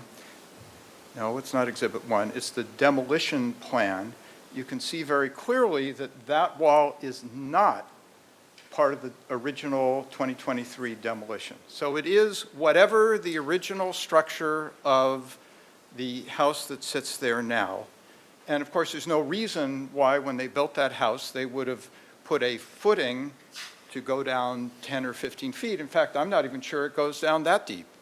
But whatever it does not go down to the first floor level. So it's very difficult for me to understand how it could be called a wall that encloses the first floor, since it doesn't even get to the floor level. So you're saying then that, I just want to clear, because I think some of us, or at least I'm a little bit confused. So you're saying that because it's not a wall, it can't qualify for the 50% reduction in basement? It can't be, it is not what encloses the first floor. It is a closer in wall, the wall that is actually there now. But when you do that and then measure the perimeter wall, that perimeter wall now has less than 50% of its length with less than the 4-foot clearance. And if it doesn't have at least 50%, then you don't get to deduct 50% of the floor area, and the FAR goes through the roof, figuratively. If you pretend that that structure, which does not get down to the floor level, is a wall, then you've added enough extra subterranean floor wall length that it is over 50%, and then you get to deduct the 50%, and the FAR goes down. So it really relates to the length of that wall? Yes. Ah, I get it now. Yes. Okay, Excellent. Perfect. And not just that wall, but of course the side walls that go out to it. Right. They're the ones that, I mean, there will be a wall at the back Yes. of the first floor, and so in that sense, that wall length doesn't change. But instead of having this much wall to get there, which is all subterranean, now you only have this much wall to get there. Okay. And that's what changes the length, the perimeter calculation, and that's what we showed you back in June with the blue wall and the red wall and the yellow wall, and that I did not explain very well So then. it's the length of that wall? Yes. Okay, I get it now. Thank you, thank you for that. I appreciate that. Okay, so has the length of that wall been evaluated or? Commissioner Wiscombe, on this specific question, there's, if you look at the FAR numbers that were approved in the PDA, they had, in the report, 728 square feet that was excluded from that first floor basement level. Right. Now, if we take the wall as presented by Mr. Booth here as the other perimeter wall and saying you can no longer exclude half of that floor area, well, that's about 700 square feet, which is potentially the square footage of that dirt. So the net might still be the same. So even if we go down that road to say what should have been excluded on that original FAR, if it's half of the square footage of the basement anyways, because the rest was just, it shouldn't have been included anyways. We haven't looked at those numbers specifically. That's just something I noticed right now. If we move those perimeter walls, then that would not have a much net impact at all. I don't know if that put it at 84%, 85% FAR or not, but that's just something that the technical specifics of that first floor area, if we were to look at it, that would be a comparison. But again, that's just looking at those specific numbers, we would have to double check and see if it made a difference or not. Would that make a difference between the findings that SFDB had? That's not for me to say. Yeah, I mean, I know they had some discussion about that wall, but, okay, well, we'll leave that for the moment.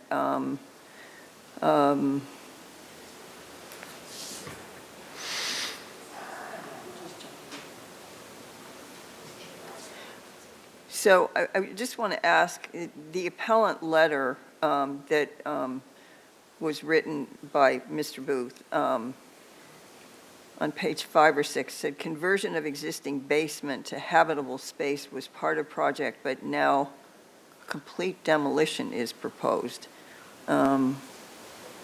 Is that what he said? Hold on.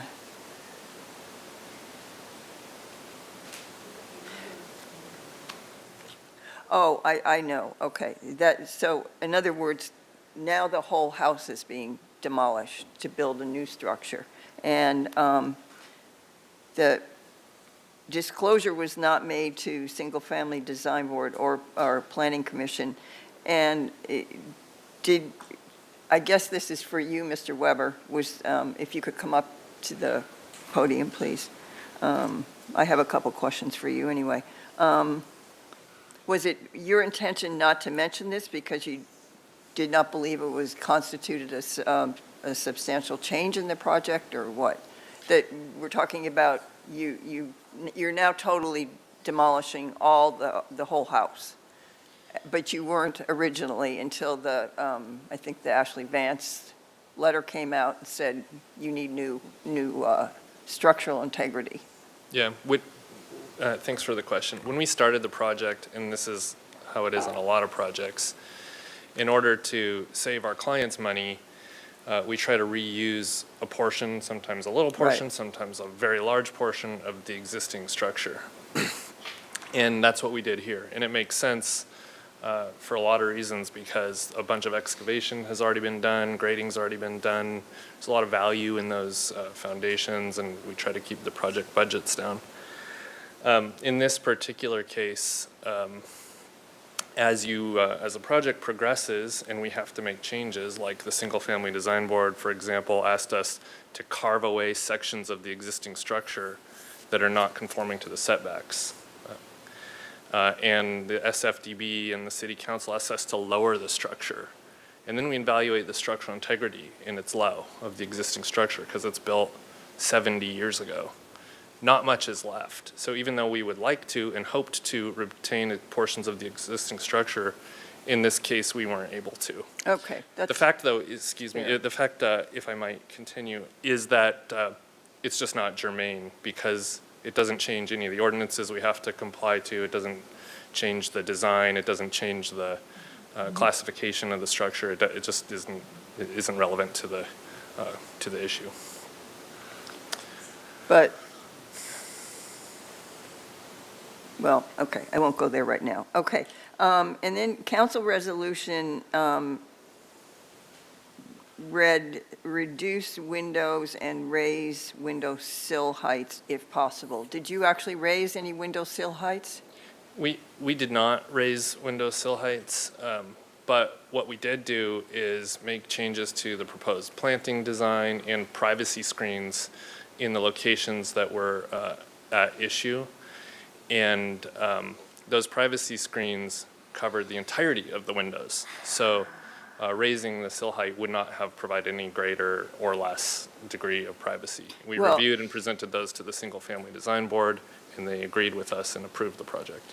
Okay, their resolution said reduce windows and raise window sill heights if possible to satisfy adjacent neighborhood privacy concerns, and any large expanses of glass glazing, such as at the entry stair that faces neighbors directly from either the east or the west, shall be diffused in nature with some kind of ground glass or diffused glass or with other privacy screening. So you just did privacy screening? We did the privacy screens, And yeah. can that, And can that planting. be opened up? It cannot, they're fixed. So we did. And what are they, wooden slats? Yeah, or- like wood privacy screens. Okay, So we worked to, rather than, the prescribed, we're trying to maintain high-quality architecture. So rather than do something like raise a sill, we wanted to do something that maintained really great design, really high-quality architecture, satisfied the intent and the objective of the design review board, and they found that to be satisfactory. okay. And do you have on your set of plans there, I'm sure you do, because it was 125 pages of plans. First of all, did the HVAC equipment get moved between project design approval in January 2023 and final approval in October 2024? HVAC equipment? Yes. Yeah, I don't know the answer to that. Okay, well, we I'm need not to sure that compare we that. have HVAC plans in here, but I don't, as far as I know, that's not. Well, one of the related to- gentlemen that spoke said there was a box-like structure right next to his, I think, bedroom window or something, yeah. And that was determined to be some HVAC equipment. Yeah, I think what's being referenced is condensers for the AC, for the air conditioning, which is located outside of the structure in the rear yard setback. It conforms to the guidelines. It's been reviewed by staff and approved. And I don't remember exactly when that change was made. But Okay, just like the other parts of the design, when we start the design way back 3.5 years ago, it progresses in detail and in refinement from then until now. Okay, so do we have a picture of that HVAC? I think they may be able to bring up the plans, If you but don't I also have it, I also have access to the final approval plans if that's needed. If you don't have it, okay. The only reason I ask, that's really a, good neighbor guidelines deal with noise and stuff. And it might be construed as a significant change if it's been moved from the January 2023 PDA plans. Chair Bauke, may I interject really quick while the applicant's pulling up plans? So to Commissioner Wiscombe's comment, I just want to add context that our municipal code has noise ordinance requirements, so it cannot exceed 53 dBA at the lot line, and there's standards for where it can be placed. So again, anytime a project goes through the review process, through the planning entitlements, we review that information. Aesthetically, it's reviewed by the design review boards for any kind of screening or landscaping, the aesthetics. And then when a project goes through our building permit application process, again, zoning staff look for compliance with the noise ordinance requirements and the location standards. So just clarity on that this cannot exceed noise standards, and it has to meet our location standards as well, or else it would trigger additional review. But it could be construed as if it's impacting a neighbor. I mean, there's code noise standards, and there's placing HVAC equipment by a neighboring bedroom, and that's something entirely different. And I'm just. It's your role to determine if it substantially conforms with the Yes. single-family design board's final approval. Right, yeah, and if it's been changed since the January 2023 plans, and it might be very impactful and not conform, that's my only point. And so I wanted to know that, because apparently the appellant has pointed that out. May I? So it looks like those were not included in our January 2023 plans, but a lot of stuff wasn't included. Remember that those are PDA, which is an earlier phase of development than final approval. Final approval, the SFDB asks, it's near ready to build. So between PDA approval and final approval, we have to hire engineers, like mechanical engineers that design this equipment, electrical engineers, structural engineers, and a lot of detail gets added. So an added detail is not the same as a change. I don't think it would be fair to say that detail added that's required by the SFDB, oh, now we're going to say you changed the plans on us. And I don't think it's a substantial change, and it conforms to all of the sections of the ordinance that we're required to conform to. Okay, thank you. And then my next question, if you could put up the slide with the decks and balconies in the 15-foot setback, that slide, which was helpful.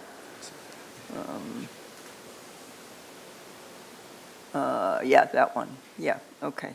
So this has been a condition of the project, and I just want to know, my feeling is this what you did does not meet the spirit of what was asked, and what was asked, what I think, was that you don't really have any structures in the 15-foot setback, and you do. You just made them into planters. So I just want you to comment on that. Did you feel that what you did here met the requirement in the resolution? I do. Respectfully, I disagree with you wholeheartedly. The portion of the guidelines that state that decks should be set back from the property line is related to privacy. And it does not state that no structures should be in the setback, or that landscaping shouldn't be in the setback, site walls, retaining walls, et cetera, but that the decks not be located in the setback. And that's what we did. And we not only conformed to that 15-foot requirement, we went well beyond, as you can see. The usable portion of the deck, this area shaded in yellow, is set back substantially from those 15-foot setbacks in order to increase privacy. I might note that the neighbor's deck, which is immediately on the other side of this property line that you saw photos of, they've built their deck right up to the property line. So we are going well above and beyond the established precedent in the neighborhood to set back from the property line to provide privacy. Okay. And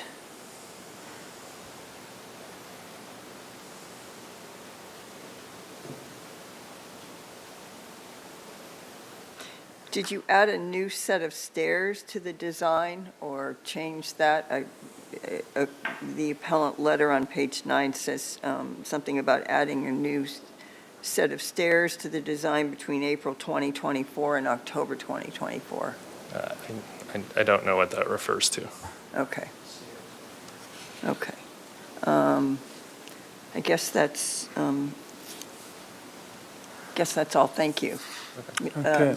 Mr. Booth, did you want to comment on the stairs? I'd be happy to show you their exhibit of the stairs. Okay. And when the time is appropriate, I would like to respond to that, the inaccurate statements that were made about that this is not a wall question that you had. So just let me know when that time is. That's Chair Bauke's call when time is ready. Thank you.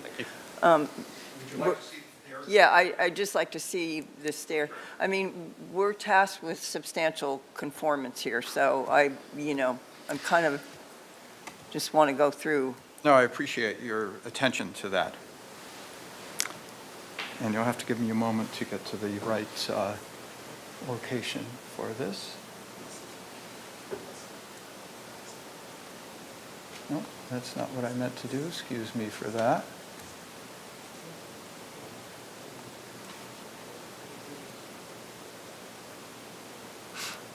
Okay, I believe you're referring to what we put in this document. It was on And what, your latest letter. I think it was about 17 pages long.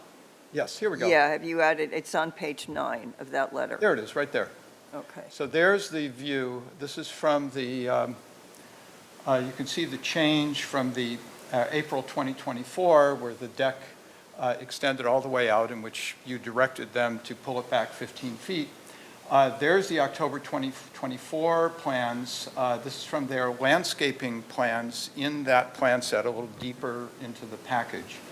And you can see, and they're labeled new stairs from patio to deck that actually begin, they start behind that 13-foot wall that's now been extended an extra 25 feet, and then comes up in order to access the deck proper, which is indeed more than 15 feet from the property line. It's also worth mentioning that although the neighbor's deck is indeed up against the property line, it's also about 10 feet lower elevation than this deck. So it's not quite the same situation. But that's the exhibit from their plans. So they've moved the stairs to accommodate the planter. Is that right? Is that what you think? It looks to me like they've put a new set of stairs. Those stairs weren't there before. A new set of stairs so that you can now access the deck from outside, but in so doing, actually begin them within the 10-foot setback and encroach into the 15-foot requested setback, somewhere around the word stairs up there, and eventually make it 15 feet away from the property line, somewhere around the word new. That's my reading of it. Others may see it differently, but that's what's on the plans. Okay, thank you for that. Okay, appreciate it. I think that's all I have for now. Thank you very much, Mr. Chair. Okay, moving on to Commissioner Boss, followed by Commissioner DeLuccio. Thank you. I think I'm going to ask fairly similar questions, so thank you in advance for your patience, both to staff. Can you tell us how you independently calculated FAR in January 2023 and what received final approval from SFDB in October? Like, walk us through the steps if I'm hearing FAR for the first time. How did you calculate it in January versus for the final approval? Yes, Commissioner Boss. I don't know if I was the staff member that looked at the 2023 plans or not, but anyone in zoning that would be reviewing them does it the same way. So when we're looking at FAR, we run the Excel calculator, the same one that's on our website that's available to applicants, and that's just going to start with the total net floor area and the lot area, and then take into account the slope of the lot, height of the buildings, and all of that will determine, based on the zone, whether it would need an FAR modification if they exceeded that 85% in this case. So then we go on and spot check the tables for the floor area that are going to be on the title sheet of the plans. We look at the different floor levels, make sure that those numbers are accurate and make sense. And in cases where we do have potential FAR reduction, whether it's a full basement level or the 50% reduction, we will go through and look at the elevations to see, starting off with, does it make sense? Does it look like it's at least half buried or not? And then go on from there with detailed, looking at the height from finished grade to finished ceiling within that basement to see if it exceeds the 4-foot level or not, and then counting the exterior walls and going through that process of seeing if they get the 50% reduction, and just going through all of that to make sure that the FAR numbers that they're presenting we're in agreement, and that it does show conformance to the code. And finally, I'd like to note, like, we are doing this in Adobe PDF files. We're setting the scale, checking everything, but we don't have the same CAD professional software that these professional designers have, that professional architects have, and they are going to have a more accurate numbers that come out, and they're usually calculated automatically, and they're putting their professional seal and stamp on these plans. So I'm not a design professional, but I am making sure that they conform to the code, which is what we do in zoning. So hopefully And that's- if I may add to that, Commissioner Boss, It's a really rigorous process. When there are any questions, part of our completeness review process is asking through our letters to say, you need to provide additional detail, you need to provide sections, you need to update your floor plans, you need to, we need to understand where you're measuring what is existing grade, what is finished grade, there's just a whole host of questions that come out of it. And I can say that, that's been quite a while ago, and since some of the application review process and leading up to that, but again, this project has been highly scrutinized from the very beginning because of the concerns about the size and because of the concerns about the FAR and knowing that it would trigger a land use modification if it exceeded 85%. So that's, thank you for walking through the calculation. Thank you. And then I think some of the things that we've seen in public comment and between June and today were changes in points about the non-livable wall depth and stairs from the path to the deck. So can you talk about if or how that affects FAR? Yes, Commissioner Boss. So for stairs going to the deck, we would just look to see if they meet setbacks. If they're within that 10-foot required setback, then it must be 10 inches or less below existing grade. So someone can't build up a deck within that setback. That's not going to meet zoning standards, regardless of SFDB approvals. And then those steps and everything, those aren't going to be considered part of the building envelope for the FAR. There was discussion whether the built-up retaining walls or dirt or whatever, and as far as the FAR basement calculation goes, we're looking at finished grade to determine whether something meets that FAR exclusion for basement. And we do look at the finished grade based on elevations and other info that they provide. Okay, thank you. And then another question about the change from partial demolition to demolition and add new construction. I think it was page 8 of the staff report and slide 22 around there.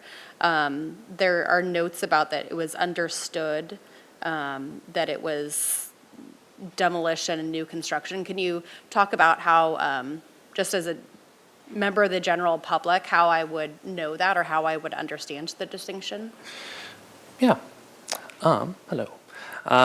So for determining substantial redevelopment, when a project submits, and this is something Mr. Weber was speaking to, when they're first designing with the plan to save an applicant money, they want to try to keep the existing structure as much as possible. For some projects, this matters quite a lot, and for others, not too much. If the home is within setbacks and it's not going to require any modifications if it's classified as like a new home or a substantial redevelopment. So for the Ferrello project, initially when they were going through the first letters back in 2022, we had indicated that you are proposing quite a lot of replacement of the roofing system. So that doesn't mean just a re-roof, but the actual beams underneath the roof. And you're replacing quite a lot of the walls and the structural walls. So like the beams inside the walls or the sheathing that holds up the roof.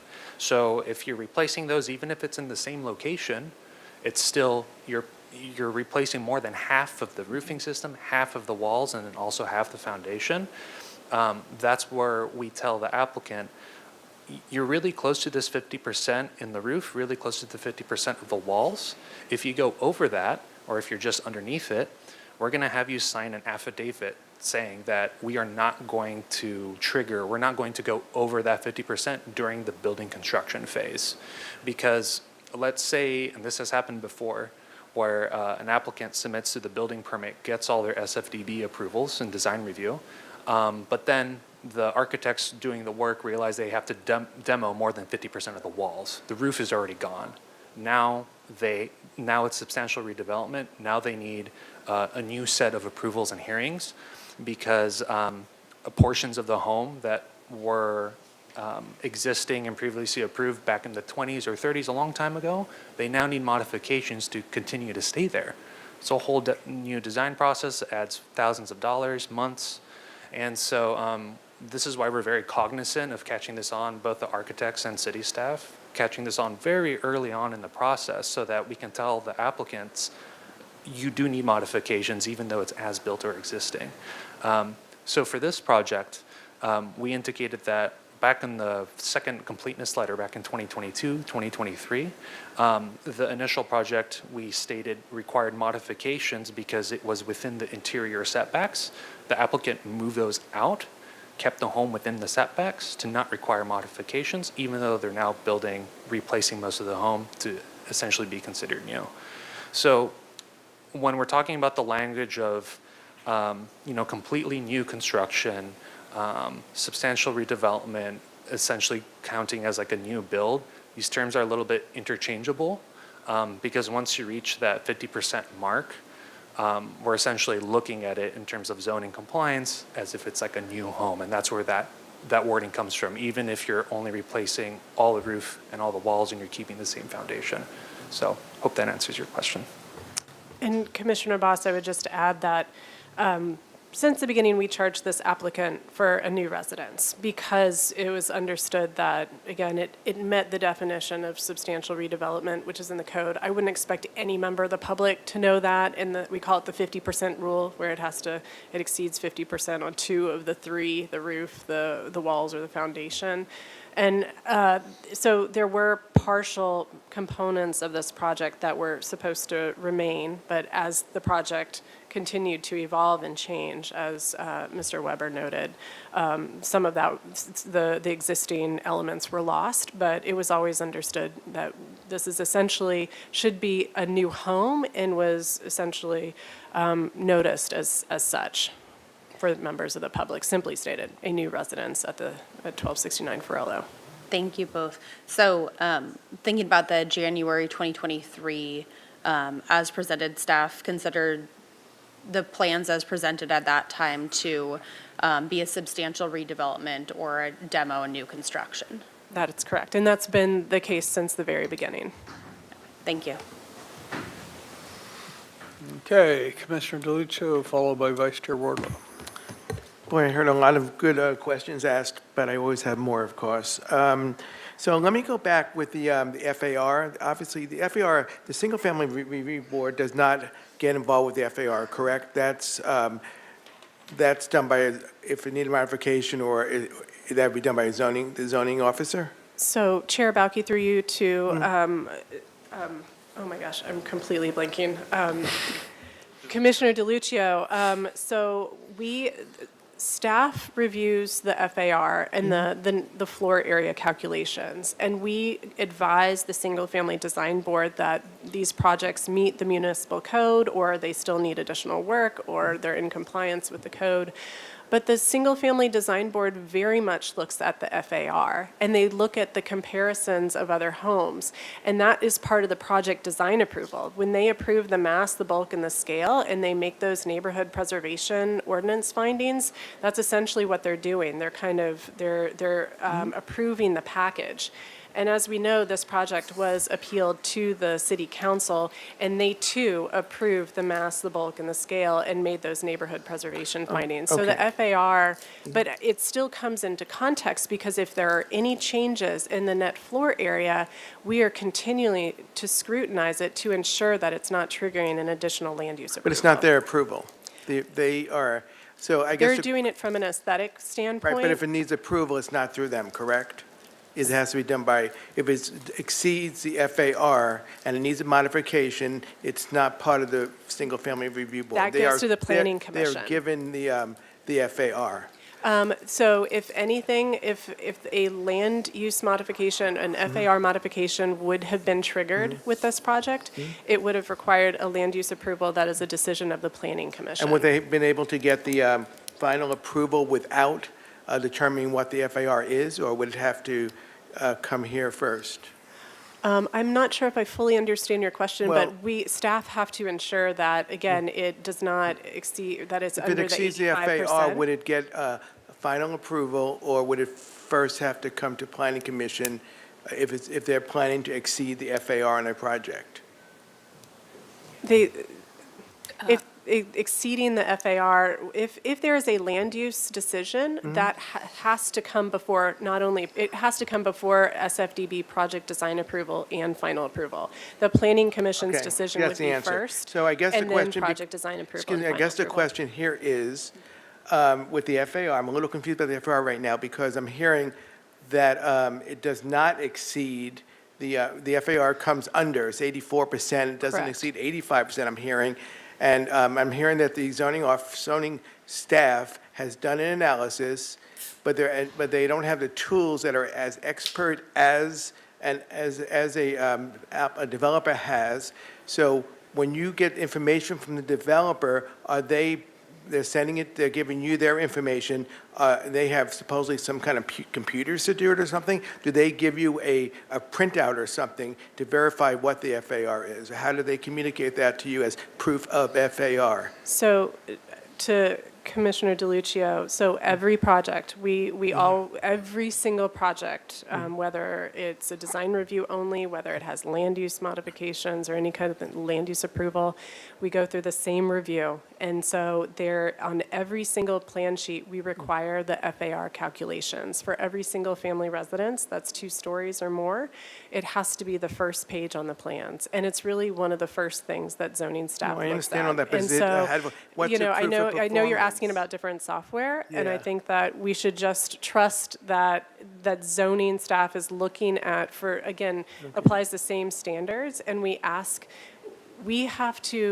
look to the applicants to, again, they are, often, they're, in this case, they're licensed architects, they're stamping their plans, they're showing us what the things are, and we're reacting to them. So if we don't have the information that we can clearly say that we're confident that this can move forward, that this can go for project design approval, or this is, continues to meet the municipal code, then we won't take it to a hearing. We'll continue to ask the applicant. And I guarantee you, we make applicants really frustrated on a daily basis when we ask them for more information and when we send them back and say, you're incomplete, we need this information, because it's extremely important for us to make sure that things comply with the code before they get any kind of entitlement. Okay. The reason I'm asking. Chair Balke and Commissioner DeLuccio, just to put it simply, I think you're asking about trust in some ways. And what we rely on is these are licensed professionals that if they are providing us knowingly false information, they're putting their license on the line. Thank you for that answer. I guess where I'm asking the question is because now I'm hearing some possibility that the FAI is not calculated correctly, and 84 to 85 is pretty close.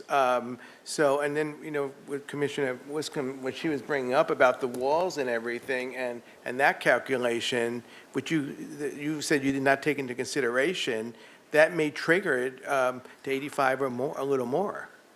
So that's why I'm asking the question.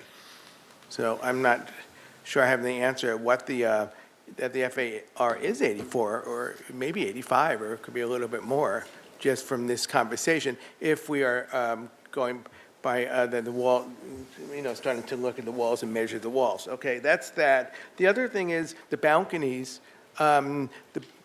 Maybe the applicant can help me with this. The balconies, they have not been moved in, have they? They're still at the same, on the design, they're still where they were. You just did things in order to restrict them from being used. Is that what you guys did? Maybe the applicant can answer that question. I mean, I'm sorry, the architect. Architects. Yes. And to clarify, I'm the architect. The owner is the homeowner that intends to live there full-time. There's no developers involved in the project. Second of all, I deeply resent the insinuation that we would somehow purposely and knowingly provide inaccurate floor area information. I take a large exception to that. Third, the City Council resolution and then you, the Planning Commission, asked us to reduce the size of the decks so that they are no closer than 15 feet to the property line.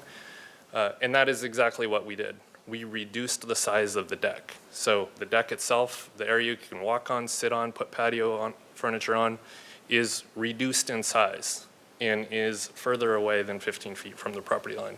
Did that answer your question? Well, I know it went over to, when they gave the approval, design board, does somebody have these, the approval numbers that we can put up or something? Because number 1 and 2 talk about the railing, like cable railings, be added to the western second-story balcony.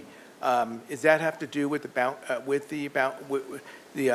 restricting the balcony? Maybe you can put that up. Because those 1 and 2 may be what you're referring to as far as restricting use of the balconies. And is that, in other words, when it's built, the owners cannot go onto that section of the balcony? Yeah, so I think just to make it as simple as we can, and the numbers 1 and 2, you're I'm on the final approval with Yeah. conditions. Yeah, And maybe one is- remind me of what those are. 'cause One I is don't remember. non-obtrusive railing, like cable railing, be added on the western second-story balcony as it divides between hardscape and landscape Yeah. in alignment with the edge of the west building elevation. Yeah, got it, okay. So go back to that lower level balcony. Yeah, that's good, Ethan, thanks. So if we look at the western portion of the, maybe I'll just point here. So the western portion of the deck, the usable portion, so the part that you can walk on, put furniture on, et cetera, is shaded in yellow. Yeah. The area in green right here, that's plants. That's a planter. So, and if you look at the landscape plan, it involves big bushy plants. You can't walk on it, you can't sit on it, you They're can't. planters. Planters or plants?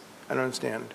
I mean, are they permanent structures or just things that can be lifted and, up and put back down?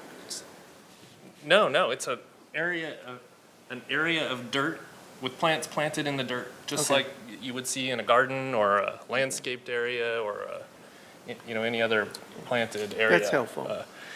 The SFDB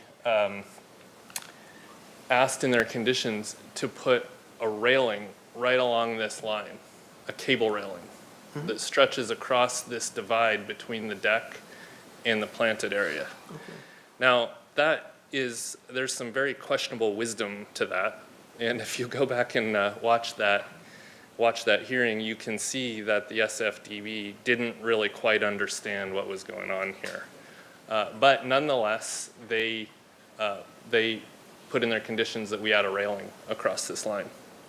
So that would, and I think what their thought was is, if somebody's standing here on the deck, you can't walk out into the plants because you hit that railing. But you feel there's enough buffer with the planting without the railing? It's plants, yeah. Okay. Okay, that's fine. It's got big bushy plants, trees, yeah. So I want to clarify, that's fine, I understand, thank you for that. I want to have clarification on number 2. The board would accept but not require a reduction of the wall on the south and west elevation along the planter, and if reduced, includes non-exclusive railing like cable railing on the outside edge. You want me to read it again? Because I didn't understand that. Yeah, I think what the SFDB was suggesting here is that we have a retaining wall here. Oh. That is part of this wall line is part of the architecture that encloses the space below, and then it turns around the corner and dives back into grade. And this is infilled with plants. And the SFDB said this wall that follows this line, they would be okay with us replacing that railing with a cable railing rather than what we've proposed. They said they'd be fine with that, didn't require it, up to us. Yeah, they were talking about the reduction, about a reduction of the wall. They said board would accept but not require a reduction of the wall in the south and west elevation. I guess what I'm asking, is there a neighbor would be obstructed by a higher wall? Or I don't understand the reason why they would want the wall, would accept a wall reduction, or why we're even talking about the wall over there. It'll be easier if I show you in elevation. Okay, so what they're talking about, this is the wall that we were just pointing at. So this wall that retains earth and space below as it wraps around the corner extends up to railing height. So the top of this line right here, That's at 42 inches. So if somebody's standing on that deck or a gardener goes to maintain those plants, they can't fall over the edge and die. That's required by the building code. Gotcha. So the SFDB said, if you want to take this wall and reduce it down lower and replace it with a cable railing, that would be okay with us. Okay. I think that this is a better design, and I think it provides a higher degree of privacy for the adjacent neighbors. Okay. Thank you for clarifying those things. Because I had a hard time understanding when I read those 2 points. I guess, thank you. And also, there's a lot of structures of merit around in the neighborhood, around these historic homes. We don't take that into consideration as part of the building? Chair Bauke, to you, to Commissioner DeLucio. So that is part of the project design approval considerations, and that was our architectural historian, Nicole Hernandez, presented a memo to the Single Family Design Board very early on to establish where those were. And that's, again, part of the consideration that it's not going to impact. And so she gave the SFDB guidance. PDA was not only granted by the Single Family Design Board, but again, upheld on appeal by the City Council. So that issue was addressed at that point in time. And as far as the good neighbors guidelines go,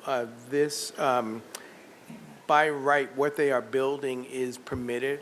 Obviously, because we talked about the 85% FAR, correct? Is that? Commissioner DeLucio, they have project design approval. They have their project design approval again, which was upheld by City Council. And the design board felt like the scale, and the way they were designed, it wasn't too much bulk. The scale was appropriate. That's correct. And neighborhood, that the project met the good neighbor guidelines. That's one of the neighborhood preservation ordinance findings that was upheld by council. Okay, I have one final question for the city attorney. Why is this coming back to us?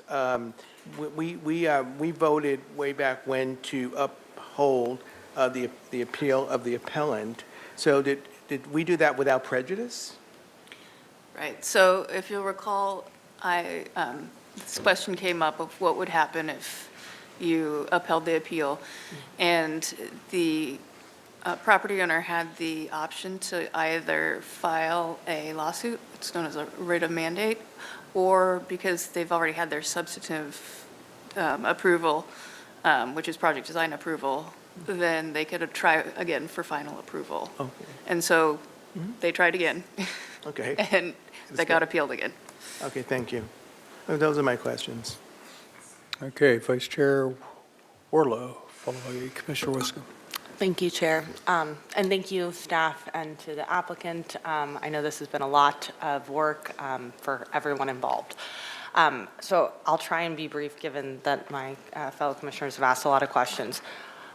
Can we go to the slide that was presented by Mr. Booth regarding the red line and the green line for the floor basements?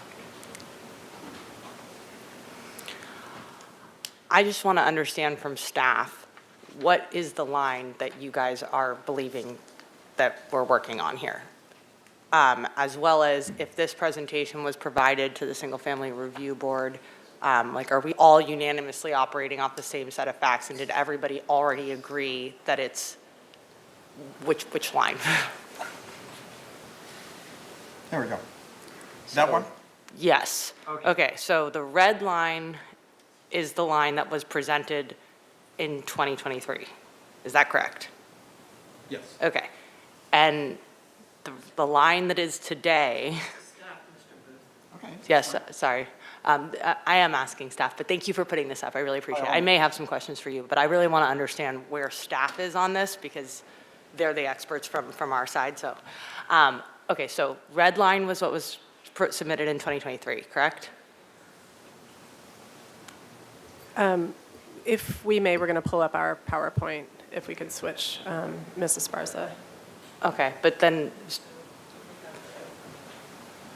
okay. So essentially, so you can see that rectangle on the top right is kind of part of that. And if we want to go back to Mr. Booth's presentation. Yeah, let's go back to that one. Okay, so the red line, right, and then the blue line that he's saying, the actual wall, is staff saying that the red line is definitely the wall? Or is staff now saying, or is anybody understanding or in agreement with Mr. Booth's presentation saying that the blue line is the wall? Or is staff unanimously saying, absolutely not, that's not the wall?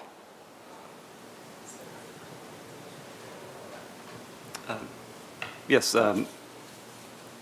Vice Chair, we have used the red line as the FAR calculation in those original PDA plan set, and that is what the numbers that were approved correspond to. Okay. So the 50% reduction included that entire level out to that red line.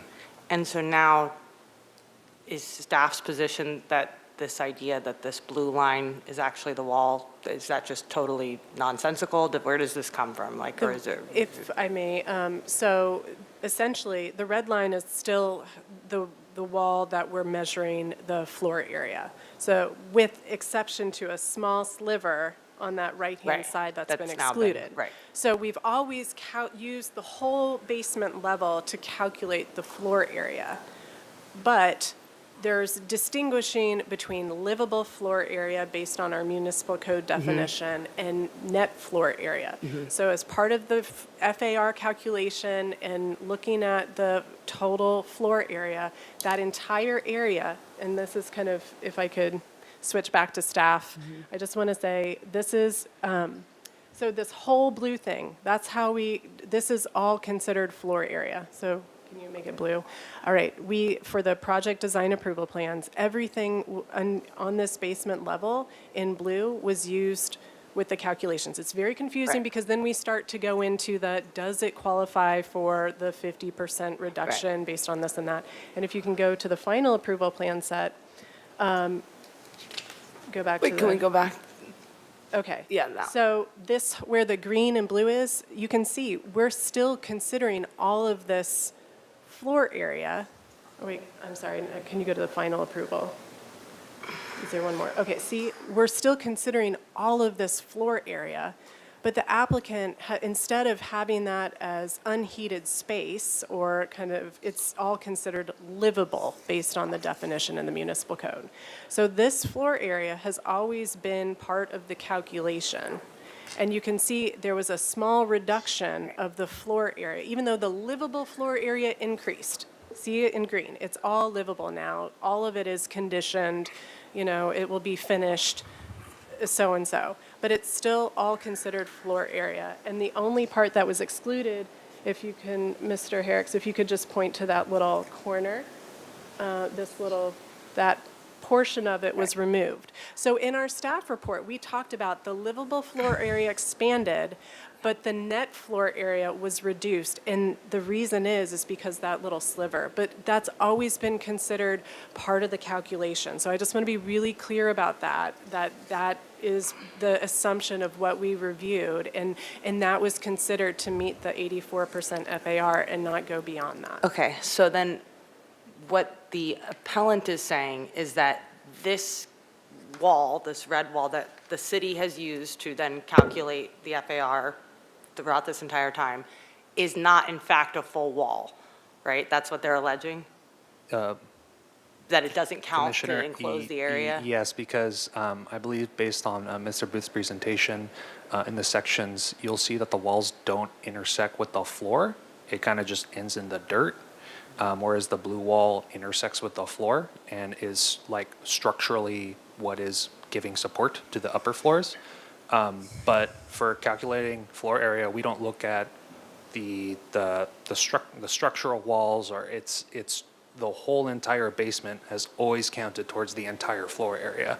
And if we were to calculate the blue wall, the structural wall, as the end of the floor area, it would actually decrease the total floor area. It would decrease the percentage of the FAR.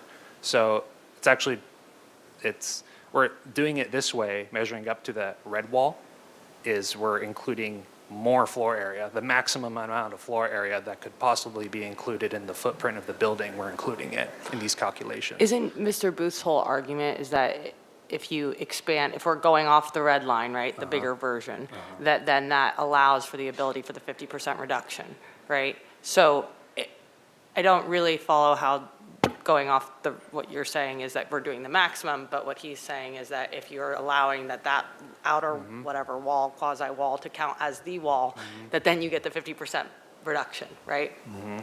So my question really is staff confident that this is actually a real wall that counts to your point of the definition of the net floor area, that it's an enclosed area? Is that staff's position? This is a wall, Mr. Booth is wrong, it's not a wall?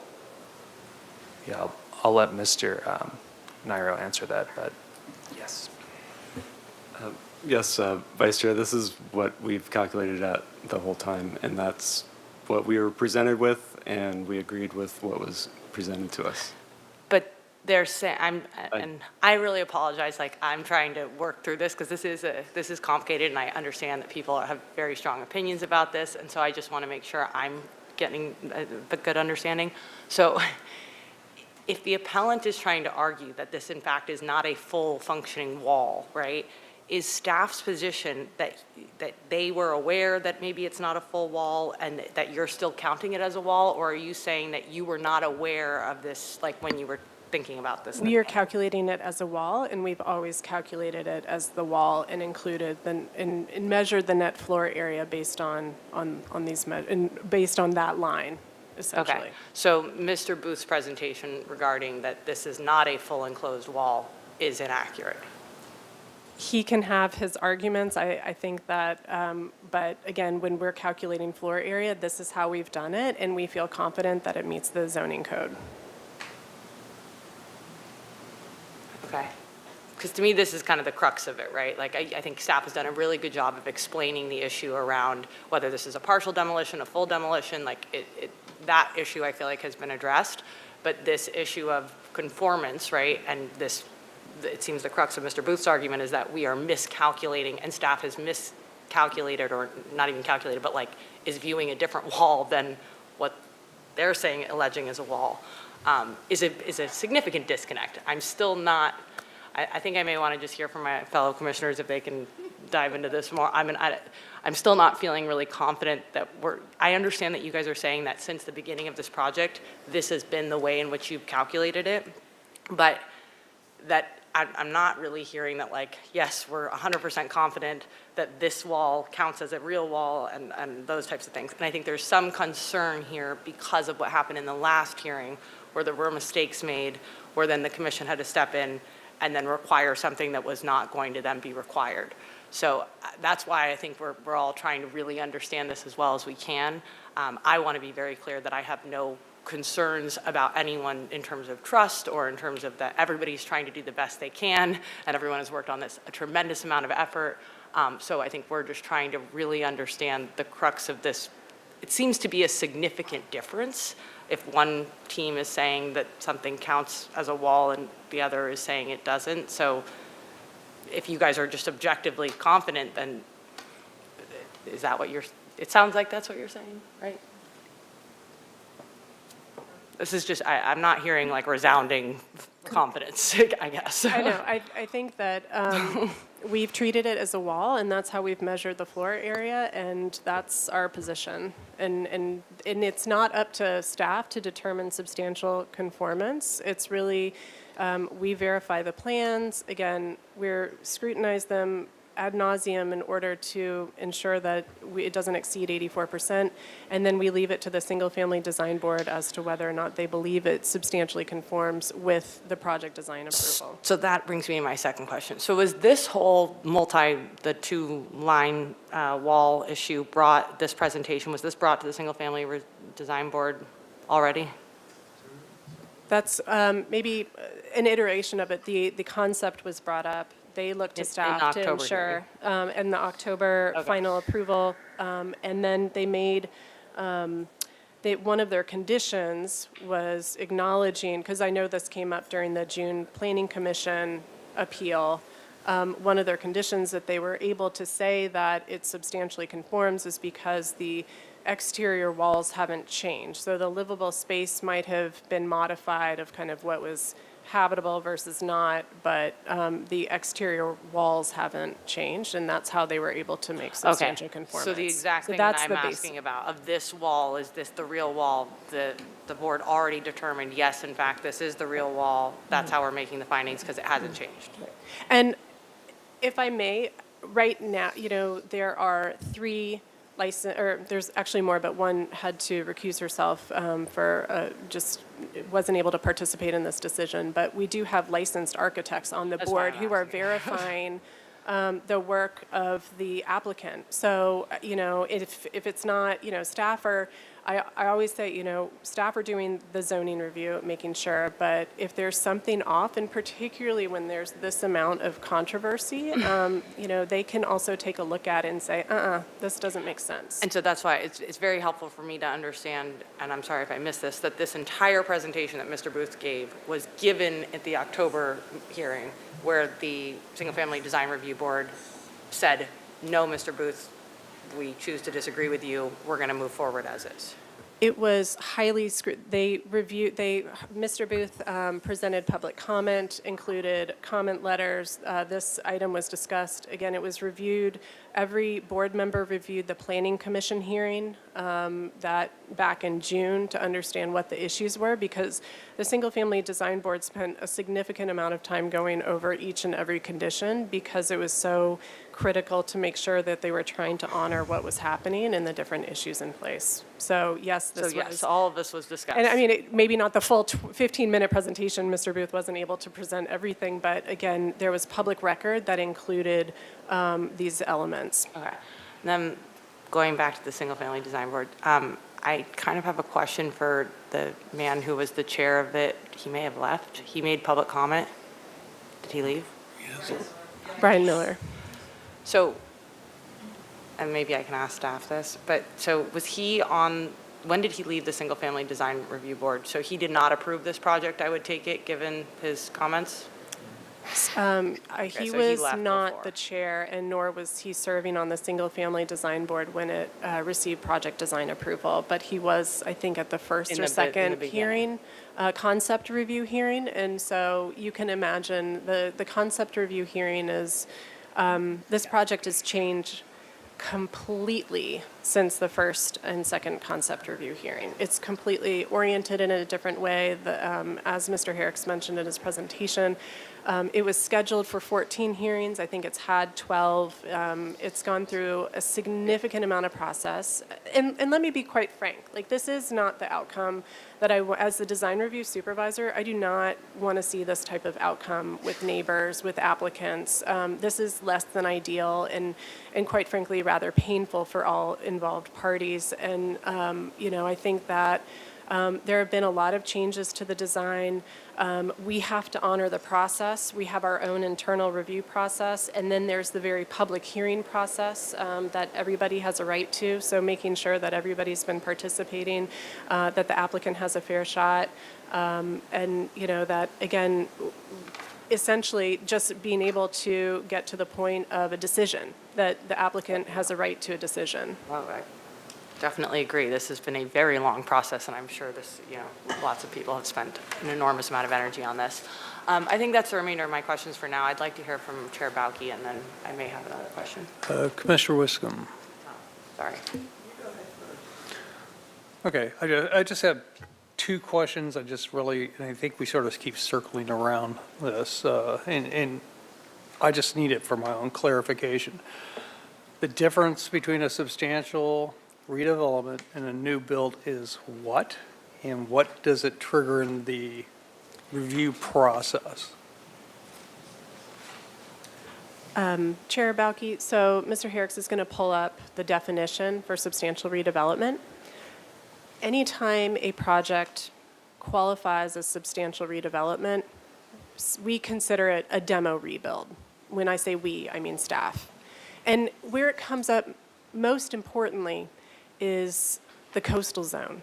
If you're a bluff top property, we are asking for every bit of wall, foundation, roof, to really understand, are they essentially completely demolishing the home? Because if you're getting rid of 50% of 2 of 3 of these particular items that are on the screen. This is the definition. It's a little bit abbreviated from the code, but it's more than 50% of the structural elements of the roof removed, more than 50% of the structural exterior walls are removed, or more than 50% of the foundation system is removed.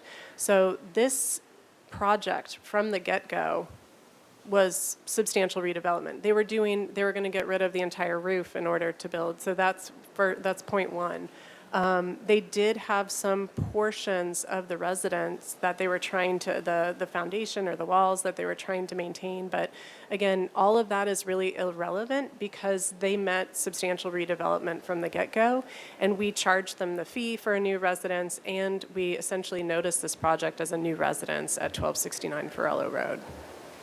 Okay, and when they received the March 12th Ashley Vance memo, we're now looking at a new build. Is that correct?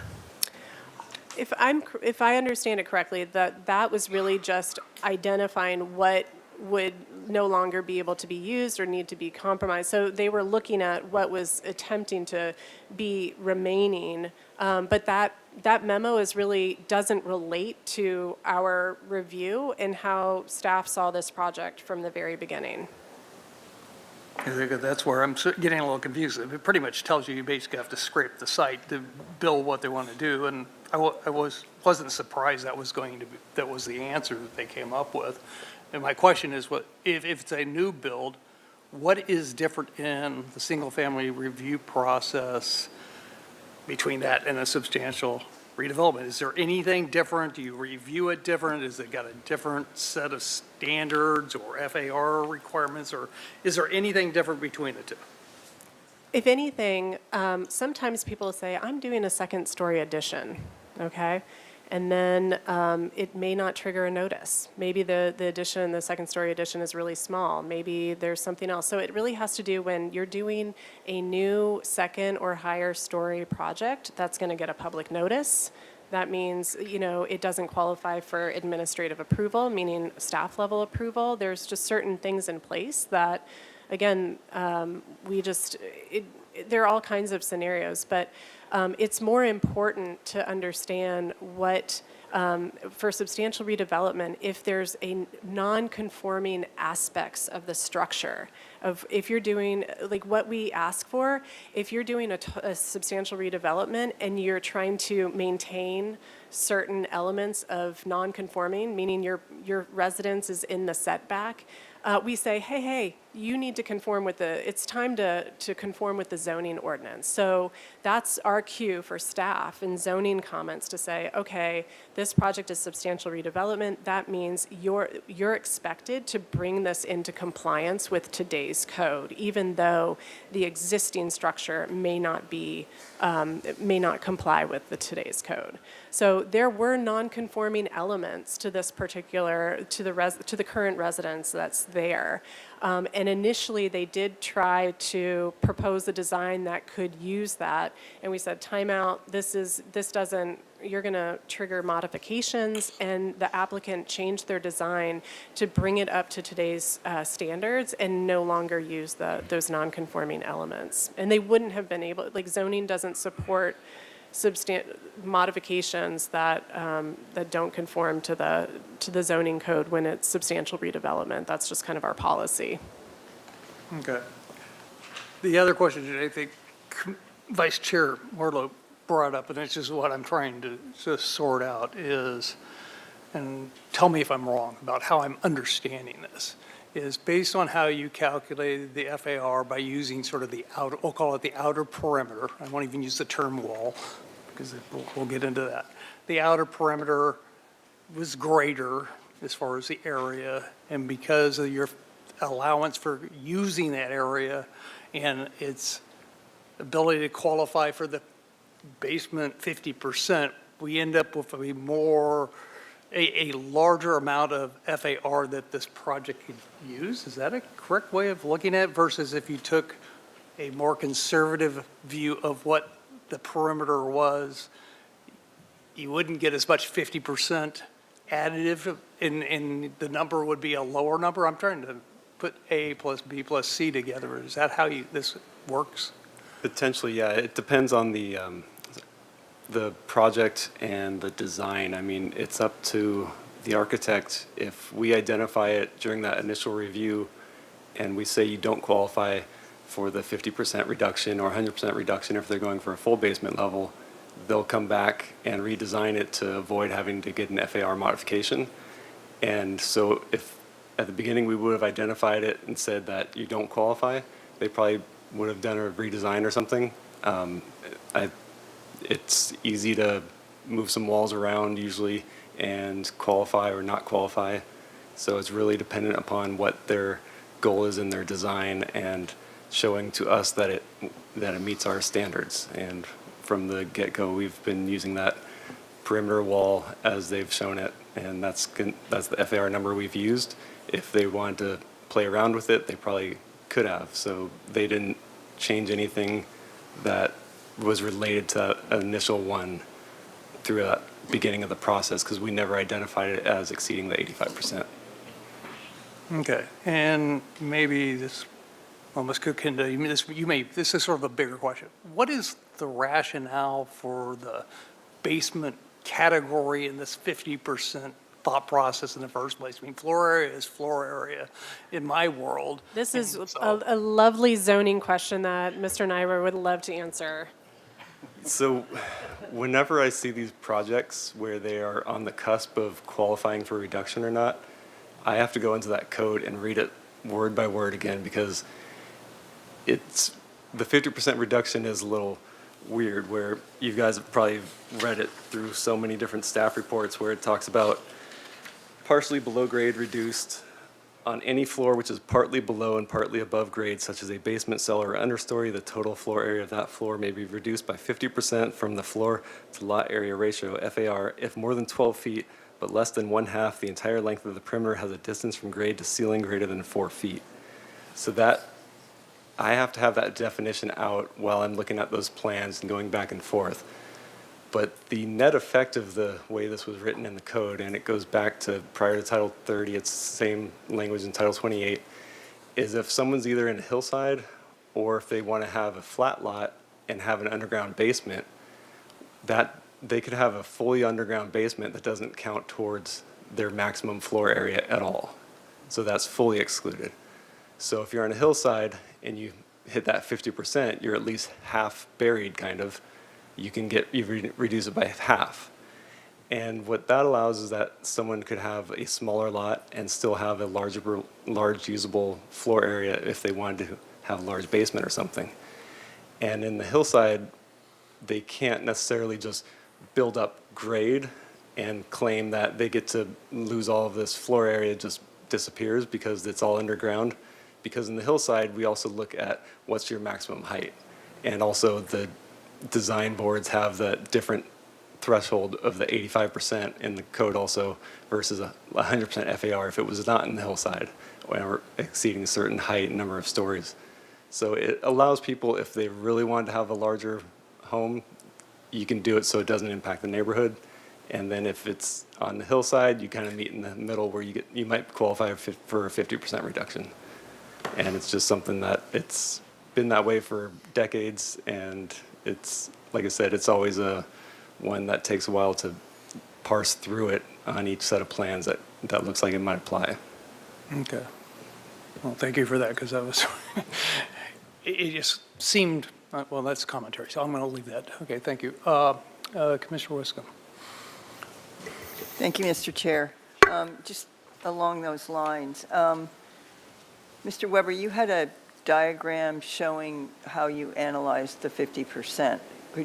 Could you put that, I don't think you've shown that today. Could you put that up, please? You know what I'm talking about? I do. Yeah. Where you've got the part that's 12 feet or longer, that's, Hopefully that works.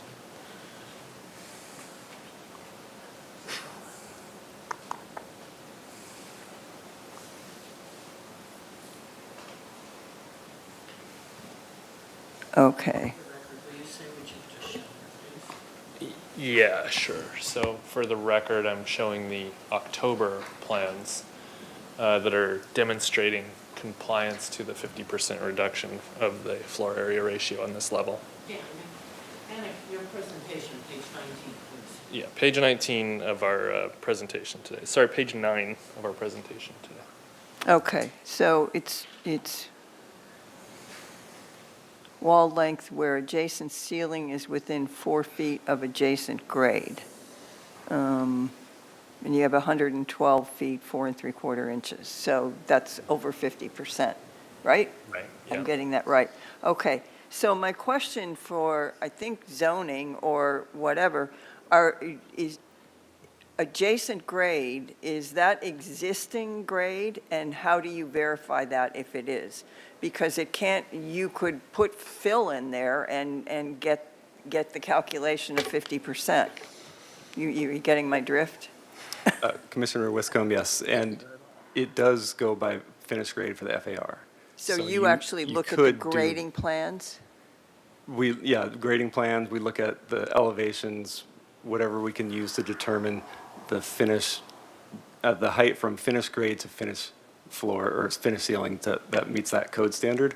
And like I was explaining before, it is because you still are going to be limited by your maximum height if you're in the hillside. So they couldn't just build up finished grade because maximum height takes existing or finished grade, whichever is lower. And so that's still going to limit the height that someone could build to. They couldn't just fill in a lot in the hillside district and design district and just have a tall, oversized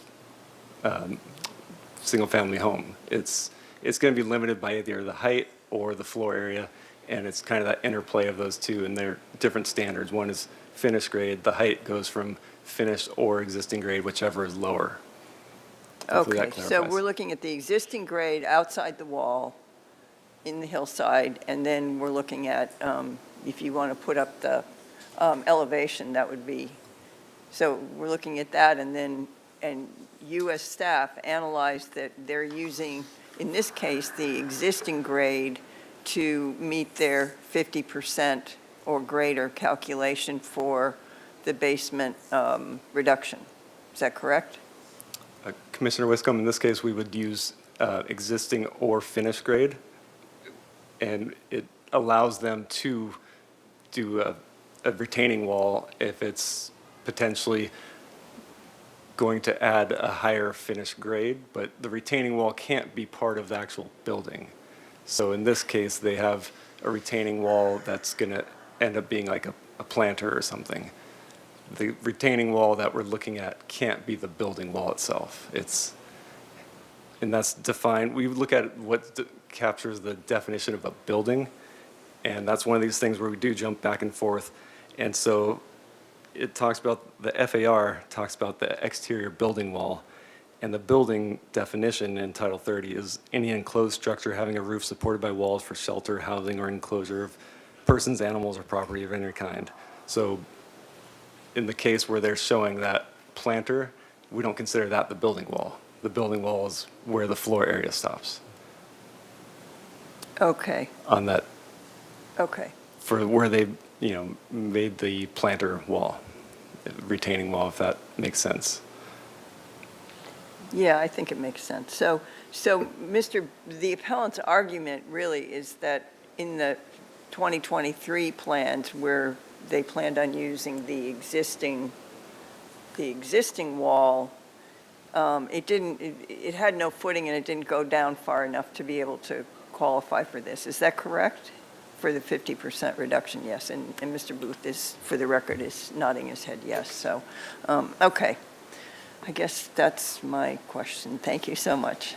All right, Commissioner DeLucia, followed by Vice Chair Warlow. Actually, I have a question about the balconies. I can't find the city council. They gave direction on the balconies. I'm not clear if there was a direction to completely scale them back, or because they're putting they're leaving the balconies the way they are. They're putting restrictive areas on the balconies. But I don't have the language from the city council. That's not with our materials today. So I just wanted to see what they had what their direction was. Commissioner DeLuccio, I think it was just the Planning Commission commentary, part of the June 6, 2024 resolution that discussed the balconies. No, actually, the city council discussed the balconies I'm too. trying to think. To my understanding. It came from the city council. Oh. It doesn't, I thought there was something about the balconies, but if we can't verify that right now, I don't have it in front of me, so. It may have been part of the neighborhood preservation ordinance findings that it complies. So there probably was likely mention but we can pull up the city council. I have the resolution from the planning commission, and I think I have something from the city council. Their resolution also, but I thought there was something that they talked about the balconies, but that's fine if they did not. I mean, I wouldn't have thought to do it that way, but if that's, you know.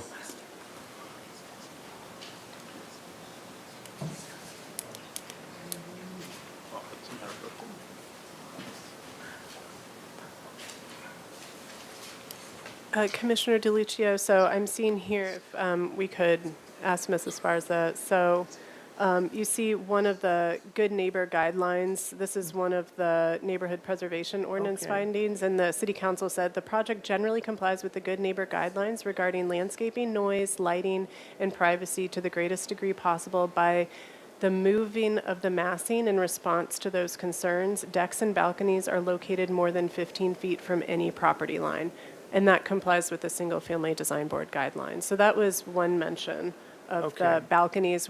This is the council resolution from. Right. That's what I think I was looking for. So they're talking about massing in response to these concerns. If I may, so their role, their purview was very different. They were reviewing the project design approval, which is essentially the mass, bulk, and scale. They had to make the required neighborhood compatibility findings, and this was on appeal, so it was appealed by the same appellant.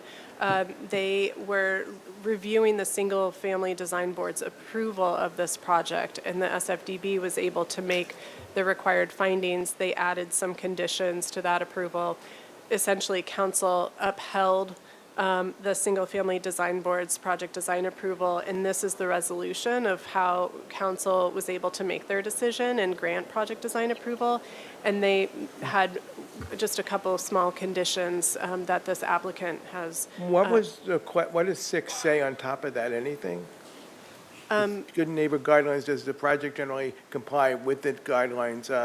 And then is the portion that you've highlighted in blue, whatever color, is that something that was you guys added in, or is that from the guidelines? That is city council's written record of their approval. So if the numbers, the 1 through, I think it's 6 or 7, when it's italicized, that is the specific neighborhood preservation ordinance findings that's required by all SFDB projects for project design approval.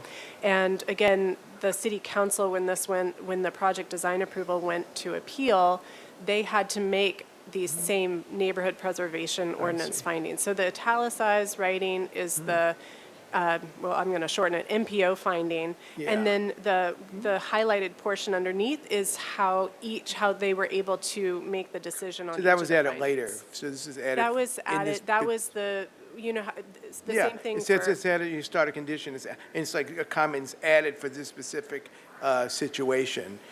It was added through the appeal hearing. I They gotcha. directed staff to say, this is our decision and this is how we want it written. Yeah, So but it this is- does say the greatest degree possible by moving massing in response to those concerns.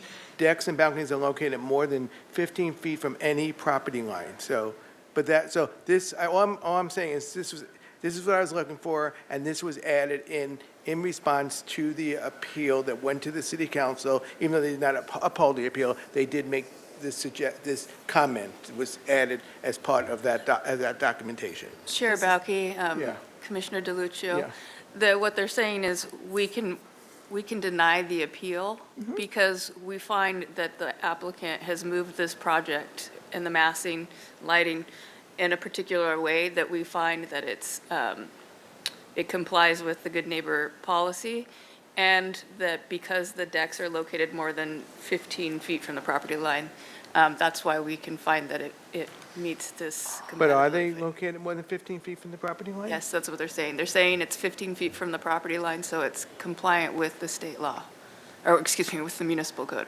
And privacy to the greatest degree possible by moving of massing, so they're saying that this is saying it's a point of denying that appeal is what you're Yes, saying. because they're saying the project did this, and so that's why we can deny the appeal, because we find that it meets this number 6.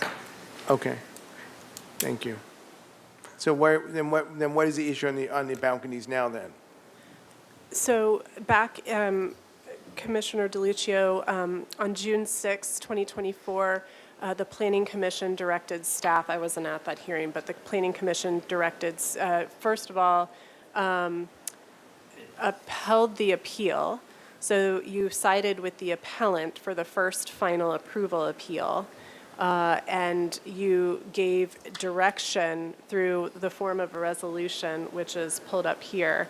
And one of the things that was commented was in response to the balconies. So I think it is number 4. The plans do not show the decks and balconies to be located 15 or more feet from the property line. And so as a result, the applicant changed the plans, and those changed plans went to the Single Family Design Board, and they approved it. And they were the Single Family Design Board was looking at all of these conditions that you discussed at the June 6th hearing, because they wanted to make sure that, knowing that this project was likely going to get appealed, they went through point by point to try to make sure that your wishes were addressed. Okay, thank you. I'm still not convinced, but thank you. Okay. Vice Chair Wardlaw? Okay, I'm going to try one more time. Okay, Mr. Booth, how did you determine, and correct me if I'm wrong, the entire crux of your argument is really on the fact that if we're taking just the substantial conformance component of it, is about the 2 walls and saying that there is a miscalculation, that the city miscalculated this. That's your argument. The calculations the city did are correct. I mean, based off which wall you use. Right, but they've said we used that wall as defined by the applicant for the basis of defining the net floor area. And we understand that, and we agree with that. That's what they did. And our point is simply and strictly that that's not a wall. I've built houses, and I tell you, I've never built a wall that ended 3 feet above the floor that I was supposed to be enclosing with it. Never done it. Okay, thank you.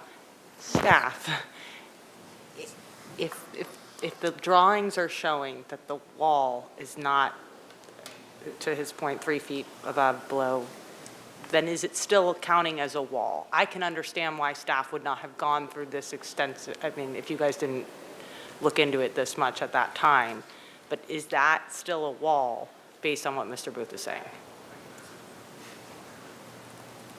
I feel like this is. Yeah, Vice Chair Wardlow, I would look at, so when we're looking at the FAR, we look at the definition of the building, and it's any enclosed structure having a roof supported by walls for the shelter, housing, or enclosure of persons, animals, or property of any kind. So that counts, So us, regardless if it doesn't hit the that ground. counted.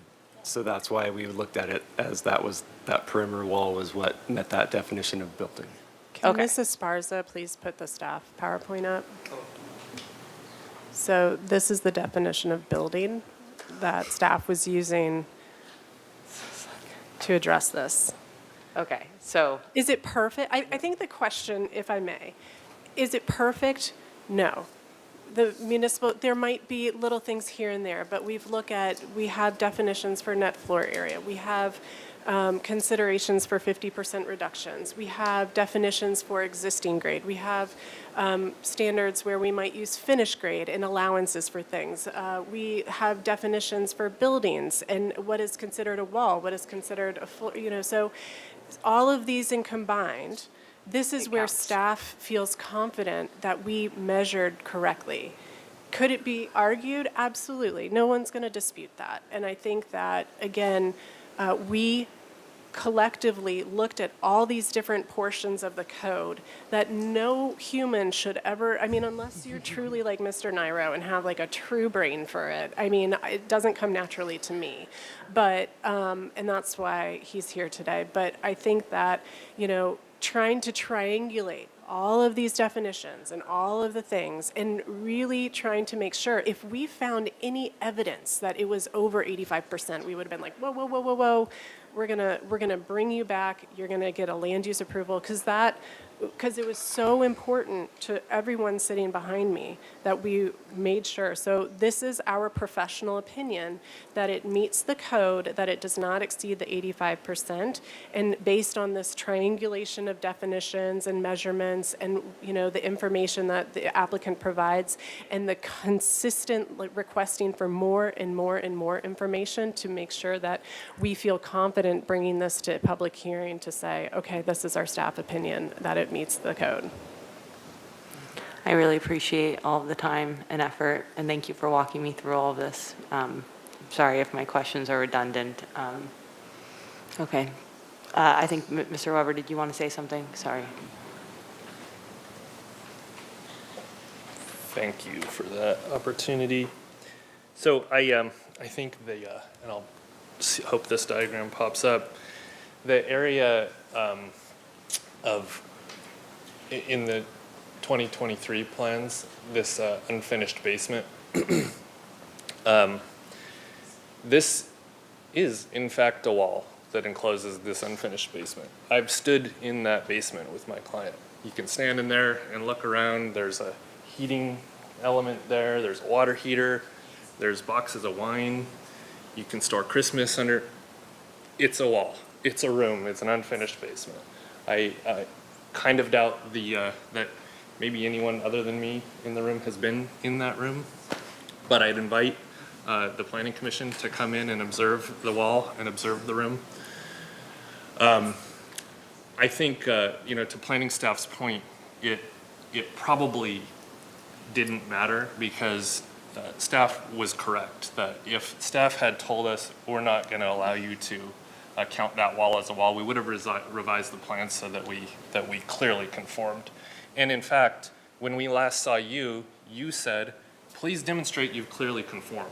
We've revised the plans, revised the document, and showed that we have without question clearly conformed. And when you look at the two together, I would say the one on the right substantially conforms to the one on the left. So I think that that's what I wanted to add. So thanks for the opportunity for letting me say that. Thank you, Mr. Weber. Okay, that's the end of my questions. I really appreciate everyone's time and energy on this. Thank you. All right, so we have spent a lot of time on questions. So we're going to move into a deliberation process, and I would like one of the commissioners to start. Who would like that? Okay. Chair Balke, Mr. Booth has time remaining if he chooses to use it, I believe. I would love to if you would. Please, Okay. you do have some time. Thank you. How much time does he have? I think I have about 5 minutes, give or take. Chair Balke, the appellant has 4 minutes and 13 seconds remaining. Okay, we'll be very prompt. Let me get this set back up again. And yes, you're right. This does exactly turn on the nature of, but I want to make one correction. The public has never known that this was a new development. Despite what may have been said, the notices never said that, the minutes never said that. It was always a substantial redevelopment and addition with conversions. Staff may know that that means new development, but trust me, we have never known that. If you look at the agenda for today's hearing, you'll see that it also says the same thing. So just to be clear on that, let me actually move to. So here's our wall. This is the whole issue. If this really was a wall that really enclosed that area, then I submit those plans probably should have shown it, or we could have been done with all of this. We never would have had to go through this. But the plans don't show this. This is what the plans show. And I'm sorry, Commissioner Barnwell isn't here. He's the one who said, well, just dirt. We did go over all of this, and you did support our appeal back in April.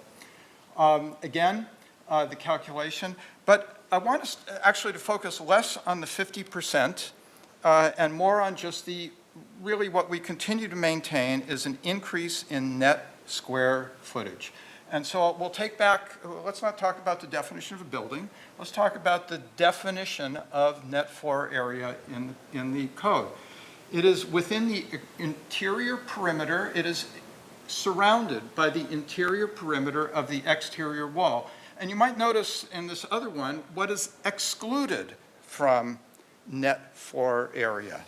And the stuff that is just dirt, whether or not it's enclosed with a wall that goes to the floor or not, is excluded from it. You don't get to count it. You now, in 2024, you do get to count it, and that's fine. We have no objection to that. All we're saying is that it's increased. Just to the point of, have they added something between the PDA and the final? Yes, there's that utility box. It's now 5 feet from the property line, and yes, it really is right under the window of the neighbor. Moving along, we've also sort of danced around this, what is substantial conformance? Ms. McGinnis said, it's only 3 things. You don't get to think about substantial conformance. You only get to think about your 3 specifics. You guys get to think about whatever you decide you want to think about. And I'll also point out that staff saw it the same way. It's not an or, it's an and. They have to meet substantial conformance. And then we have the question of, well, what is the single-family design board's purview of substantial conformance? One of the new members said, well, you know, I don't think that it has anything to do that we can't see. They never resolved the question of this basement floor area.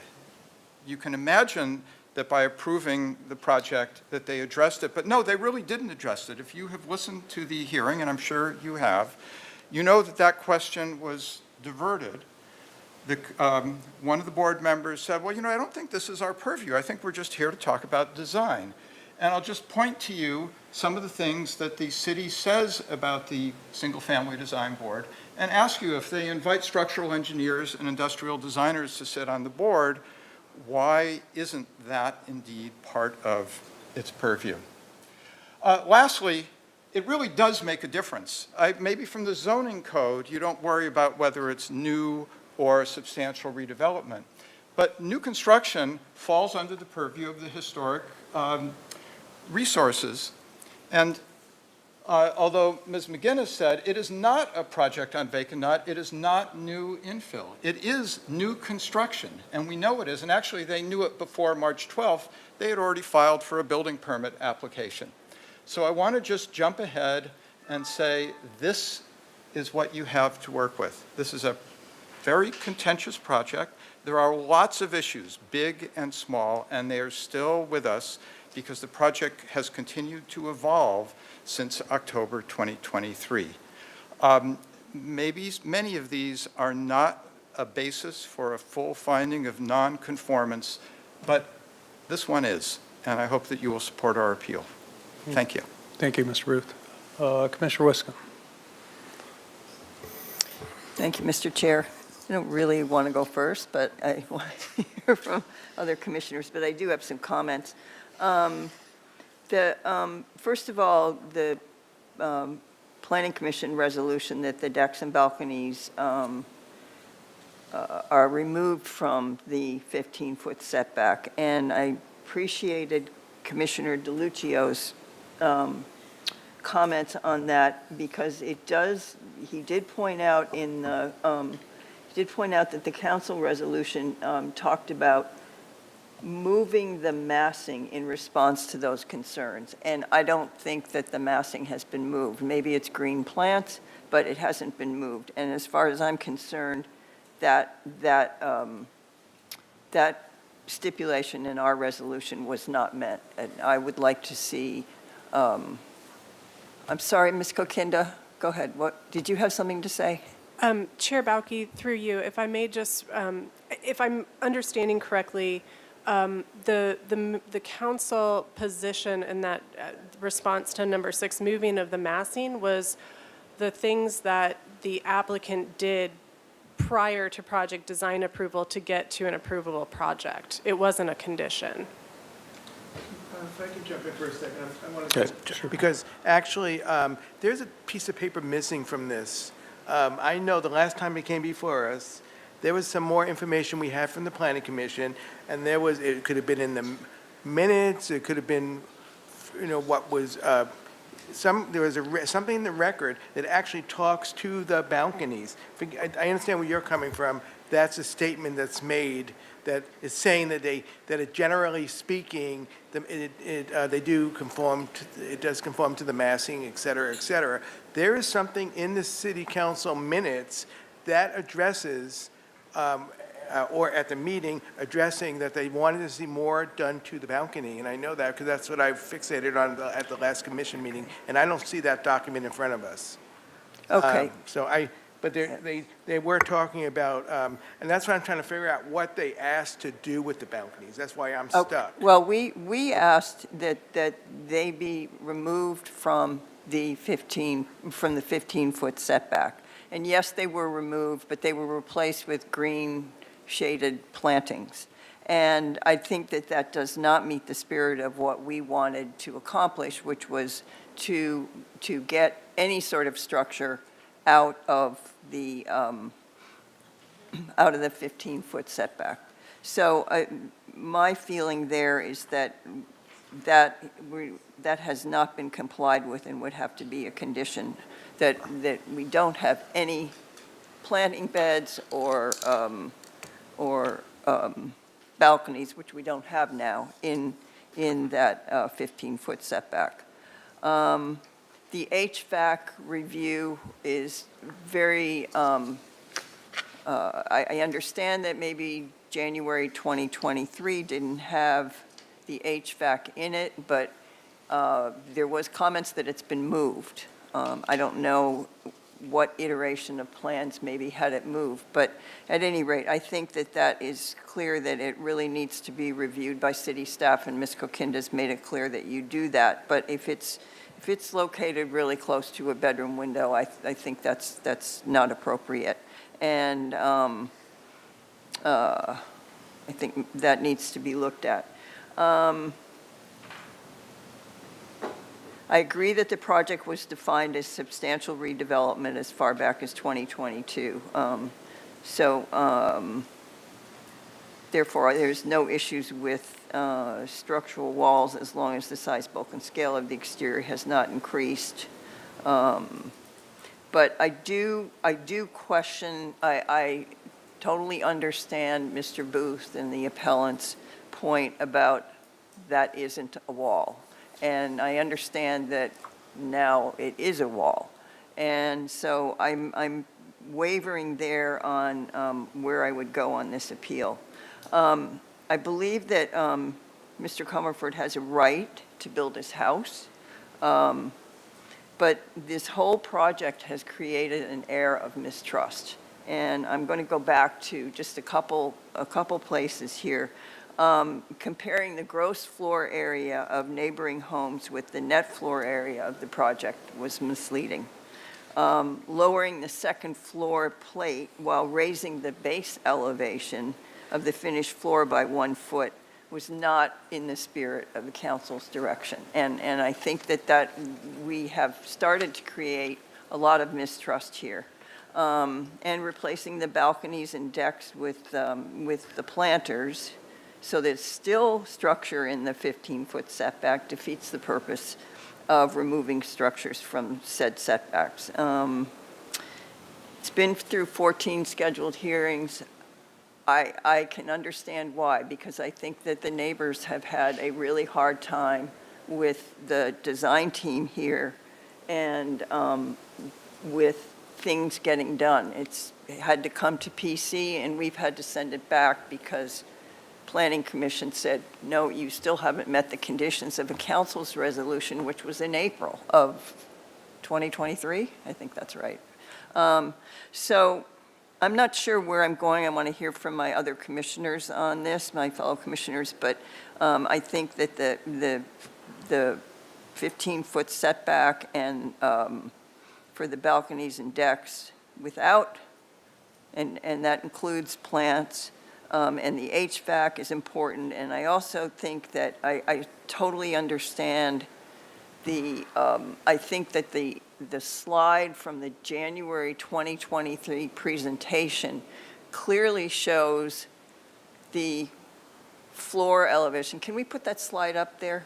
Is that Mr. Booth's slide? Yeah. Could you put that up there, please?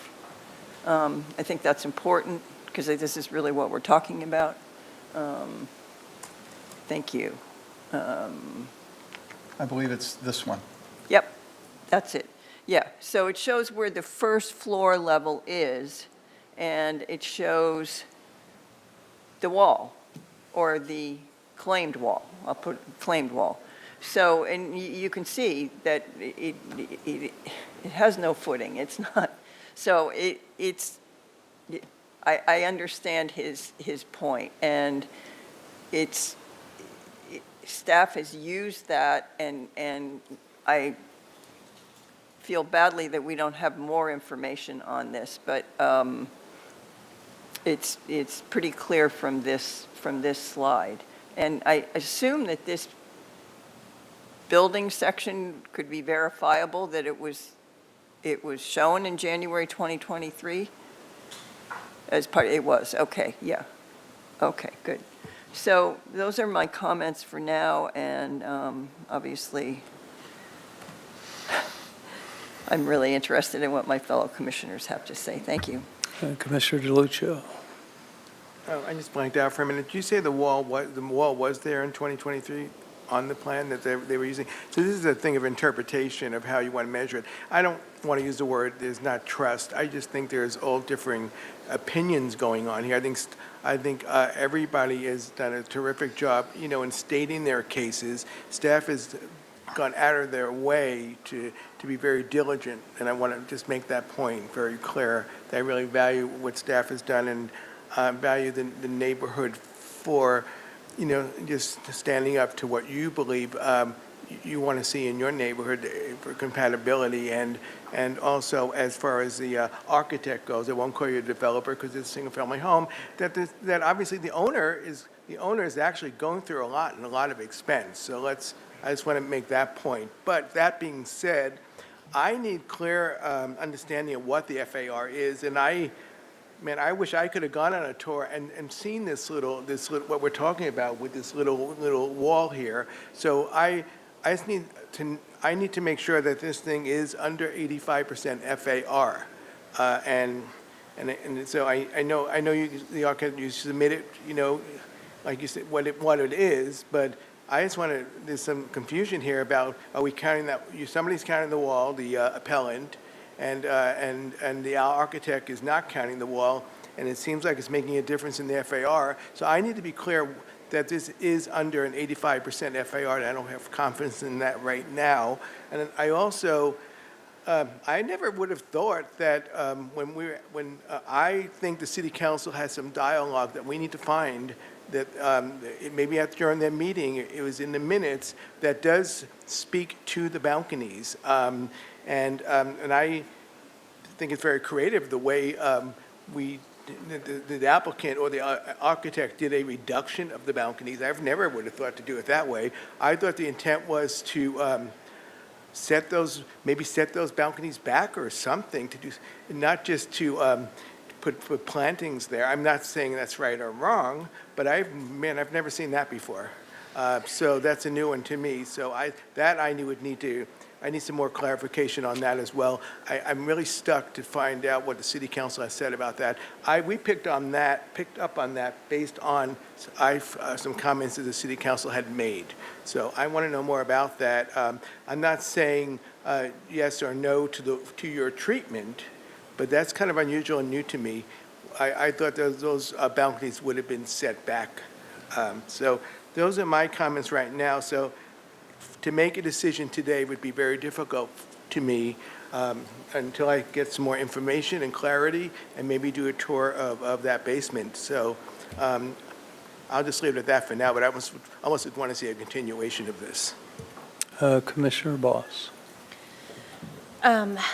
So just addressing the appeal subject specifically in terms of increased floor area at first floor basement level.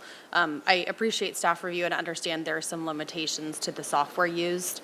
And acknowledge a lot of issues were raised today, especially around the interpretations of livable floor area, basement, the walls, the calculated FAR. I'm not sure how to address that, if that should be done through a condition of approval, but wanted to give, that option was given in the staff report. And then the other issue raised, the change from a partial demolition to demolition new construction, I don't see that issue. So as far as I'm concerned, it's been noted as a substantial redevelopment throughout. And then I did look back at the, to respond to Commissioner DeLuccio, at the staff report when this item came to us in June. It acknowledges from the council resolution, it is just that item 6 under good neighbor balcony or good neighbor guidelines. And I think staff did project that up on the, did project that a moment ago, and it just notes that decks and balconies are located more than 15 feet from any property line. Okay. Vice Chair Wardwell. Well, again, really appreciate everyone's time on this. I will agree with Commissioner Boss on the whether or not the full demolition is an issue. I don't see that. I feel like staff has adequately addressed that, and I don't agree with that concept. I do agree with my two other commissioners regarding just the, you know, I think we all just feel really nervous about the FAR because I think that, you know, this wall aspect is hard for us to make a decision on that piece.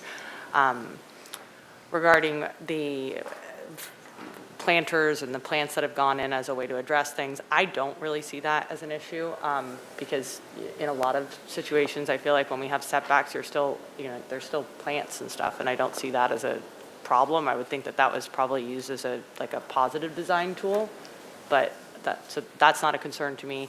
The crux of the concern to me is the FAR issue, and whether and how those calculations would have changed this project. Again, this is really tough, and I really feel for the community, but I also obviously feel for the homeowner who has spent an enormous amount of time and money going through this process. I understand that now it's not our purview to talk about the size, bulk, and scale of this anymore. There was a lot of public comment about that. Obviously, the Single Family Design Board already approved this. I do agree with many of the public commenters that, like, you know, this is quite a large project. It doesn't seem to fit into the neighborhood in the way it's currently designed, but I think we're past that now. So, you know, I think this is really tough. You know, I want to go with what staff is saying, and I trust that you guys have done a significant amount of research on this, and you've also utilized what was put forward by the applicant in good faith. And, you know, I want to agree with that calculation. I think there is concern to Commissioner Wiscombe's point of just that since both with the applicant and with staff, the commission had to step in on the height aspect that, you know, staff recommended us to move forward with that when that had not been addressed. And so I think that's where there's some significant consternation here because we don't want to, you know, we don't want to not catch something again. I'm not feeling super confident from the way in which this is being presented that staff feels really confident. I feel like, well, half of staff feels confident. So, you know, I'd like to hear from the Chair Bauke. Again, I really appreciate everyone's time, and this is tough. So, thank you. Okay, thank you, Vice Chair. I think my fellow commissioners have done a very good job of outlining our concerns. When it comes down to the bottom line, this project, I honestly don't know how it's here, you know, because it's the size, bulk, and scale of this thing is way out of compliance with the neighborhood, but it's gotten here, and those findings have been made by others, which places us in a very, very interesting position because we may not even agree with that size bulk and sale belief in compatibility with the neighborhood, because I don't personally believe that's the case, but I don't think that's the decision before our body today. I do believe and do agree with the appellant's interpretation of how floor area ratio should be calculated. I mean, I've been in the planning business, been a building official, been a community development director. I wouldn't have drawn that line of where the FAR is, but staff is doing its job and it's making its best case interpretation. So I just can't get there. So I'm not going to support this calculation of FAR with the 50%. I would go back to what Mr. Booth has shown as what the correct calculation should have been since the beginning. How that changes this project, I have no idea. But that's where I'm at on this project. So, and I do agree with some of these other comments about the decks and the 15 feet. But anybody have a direction at this point? So, Mrs. Sparza, we do have slides. We have different options for the planning commission to consider of what you would be required to do, or the findings. Okay, Commissioner Wiscombe.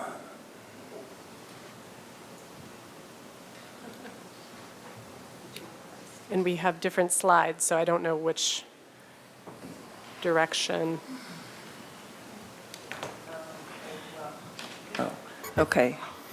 I'm going to go with Chair Bauke on this one. I think I think we're really struggling with the FAR, and that will go back to the wall or it's not the wall. That's kind of where we are, and so I'm going to.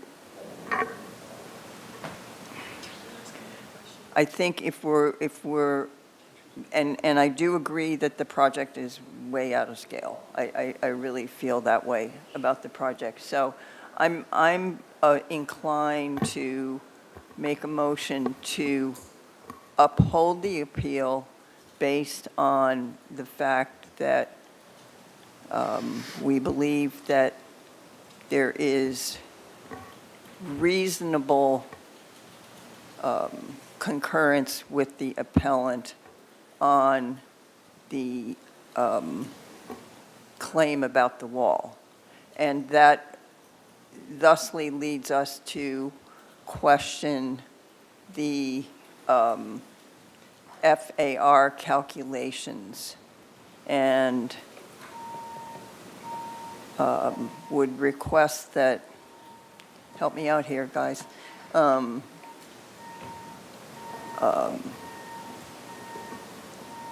would request that we come back with findings that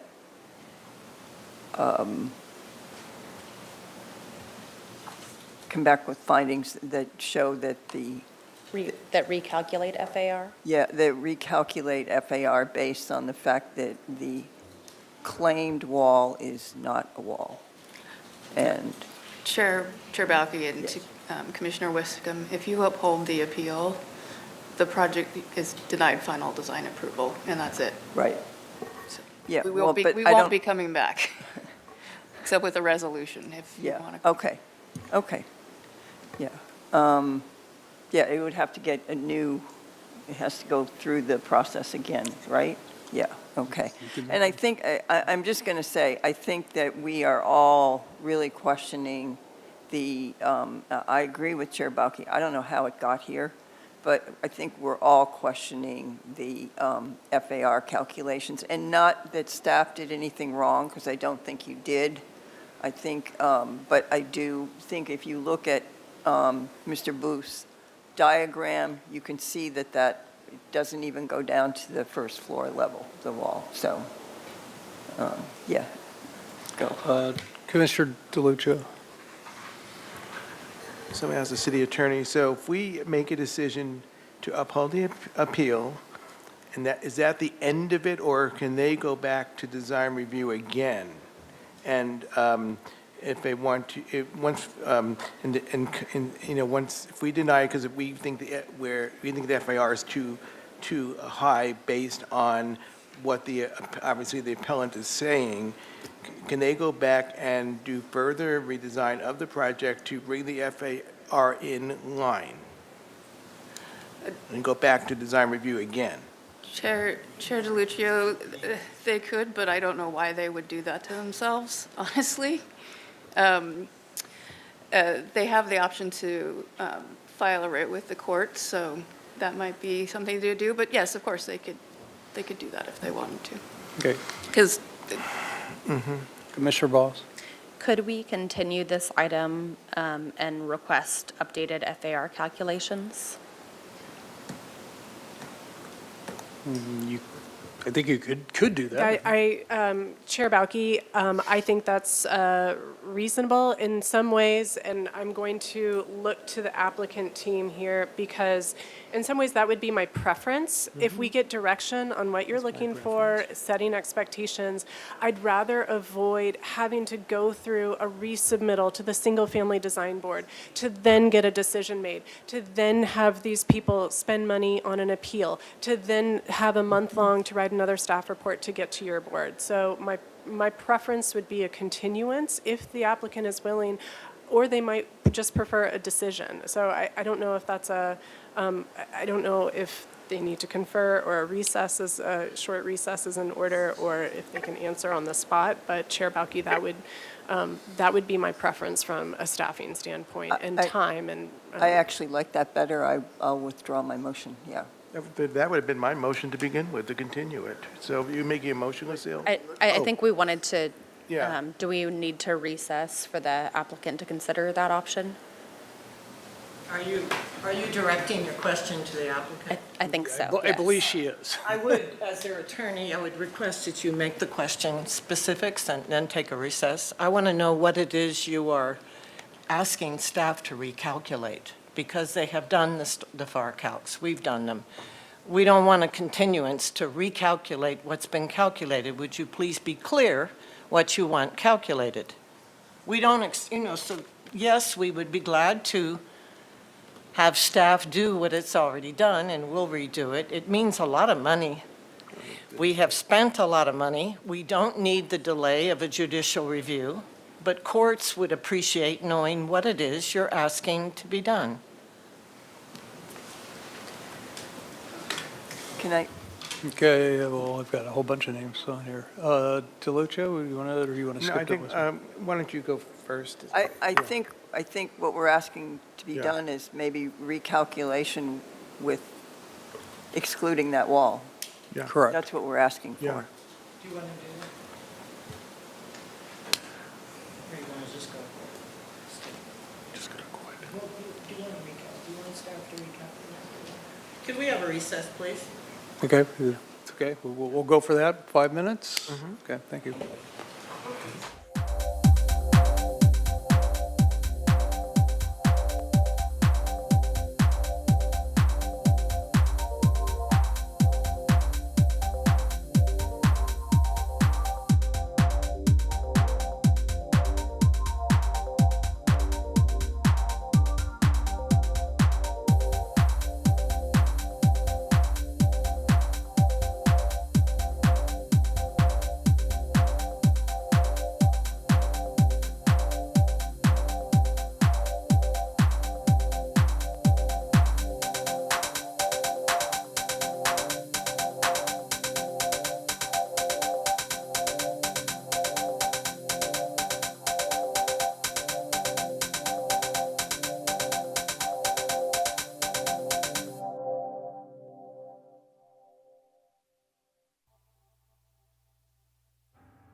who was being asked what, when?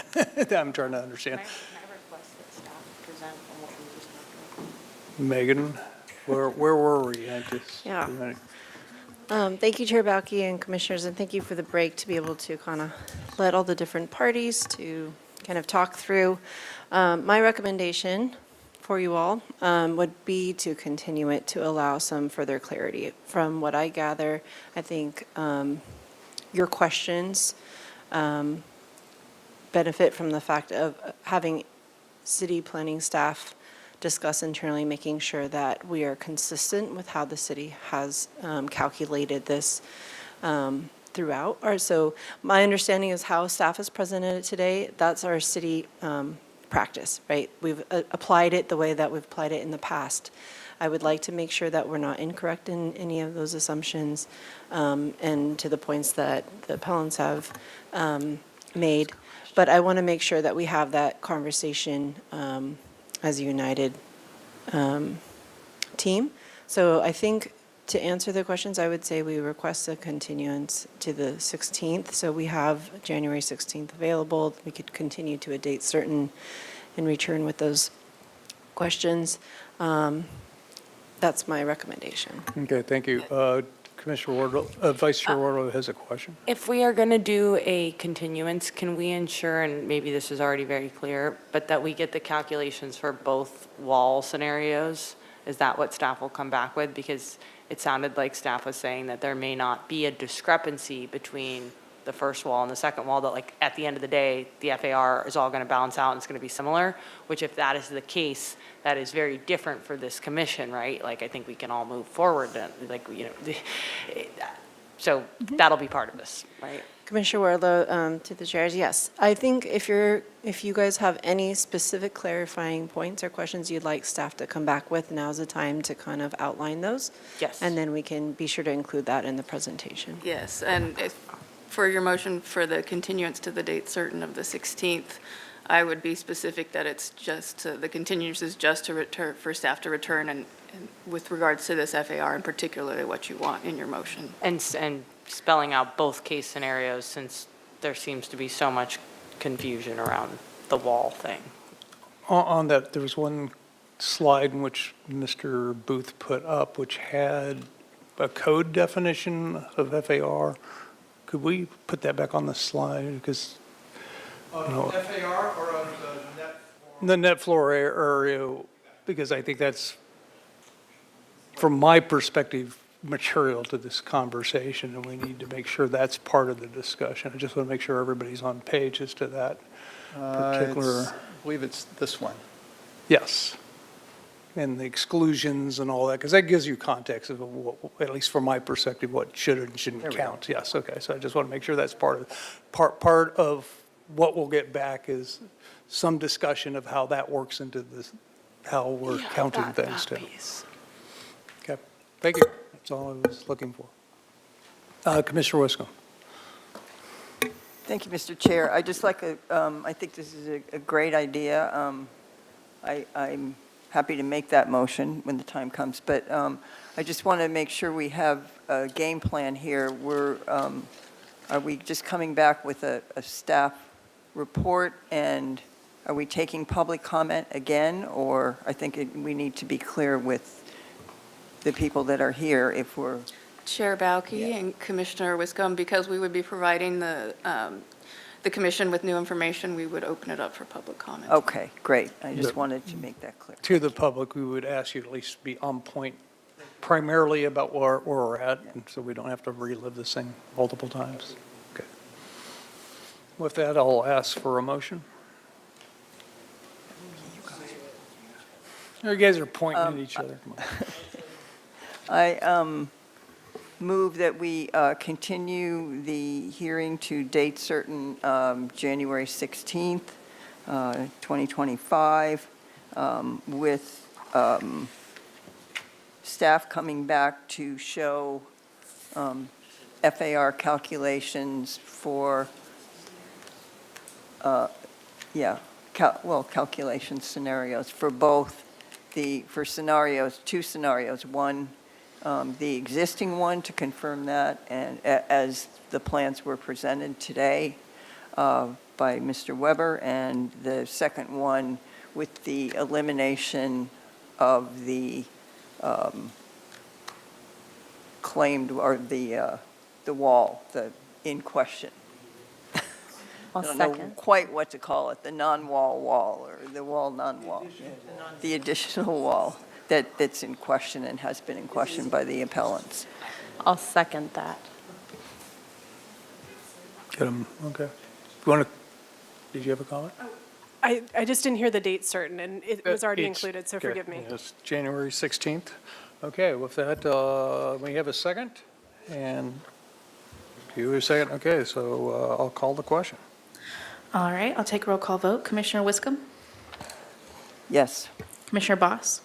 Yes. Commissioner DeLuccio? Yes. Vice Chair Wardlow? Yes. And Chair Bauke? Yes. Motion passes. Thank you. All right, well, thank you for all that, folks, and sorry, this is a deliberate process.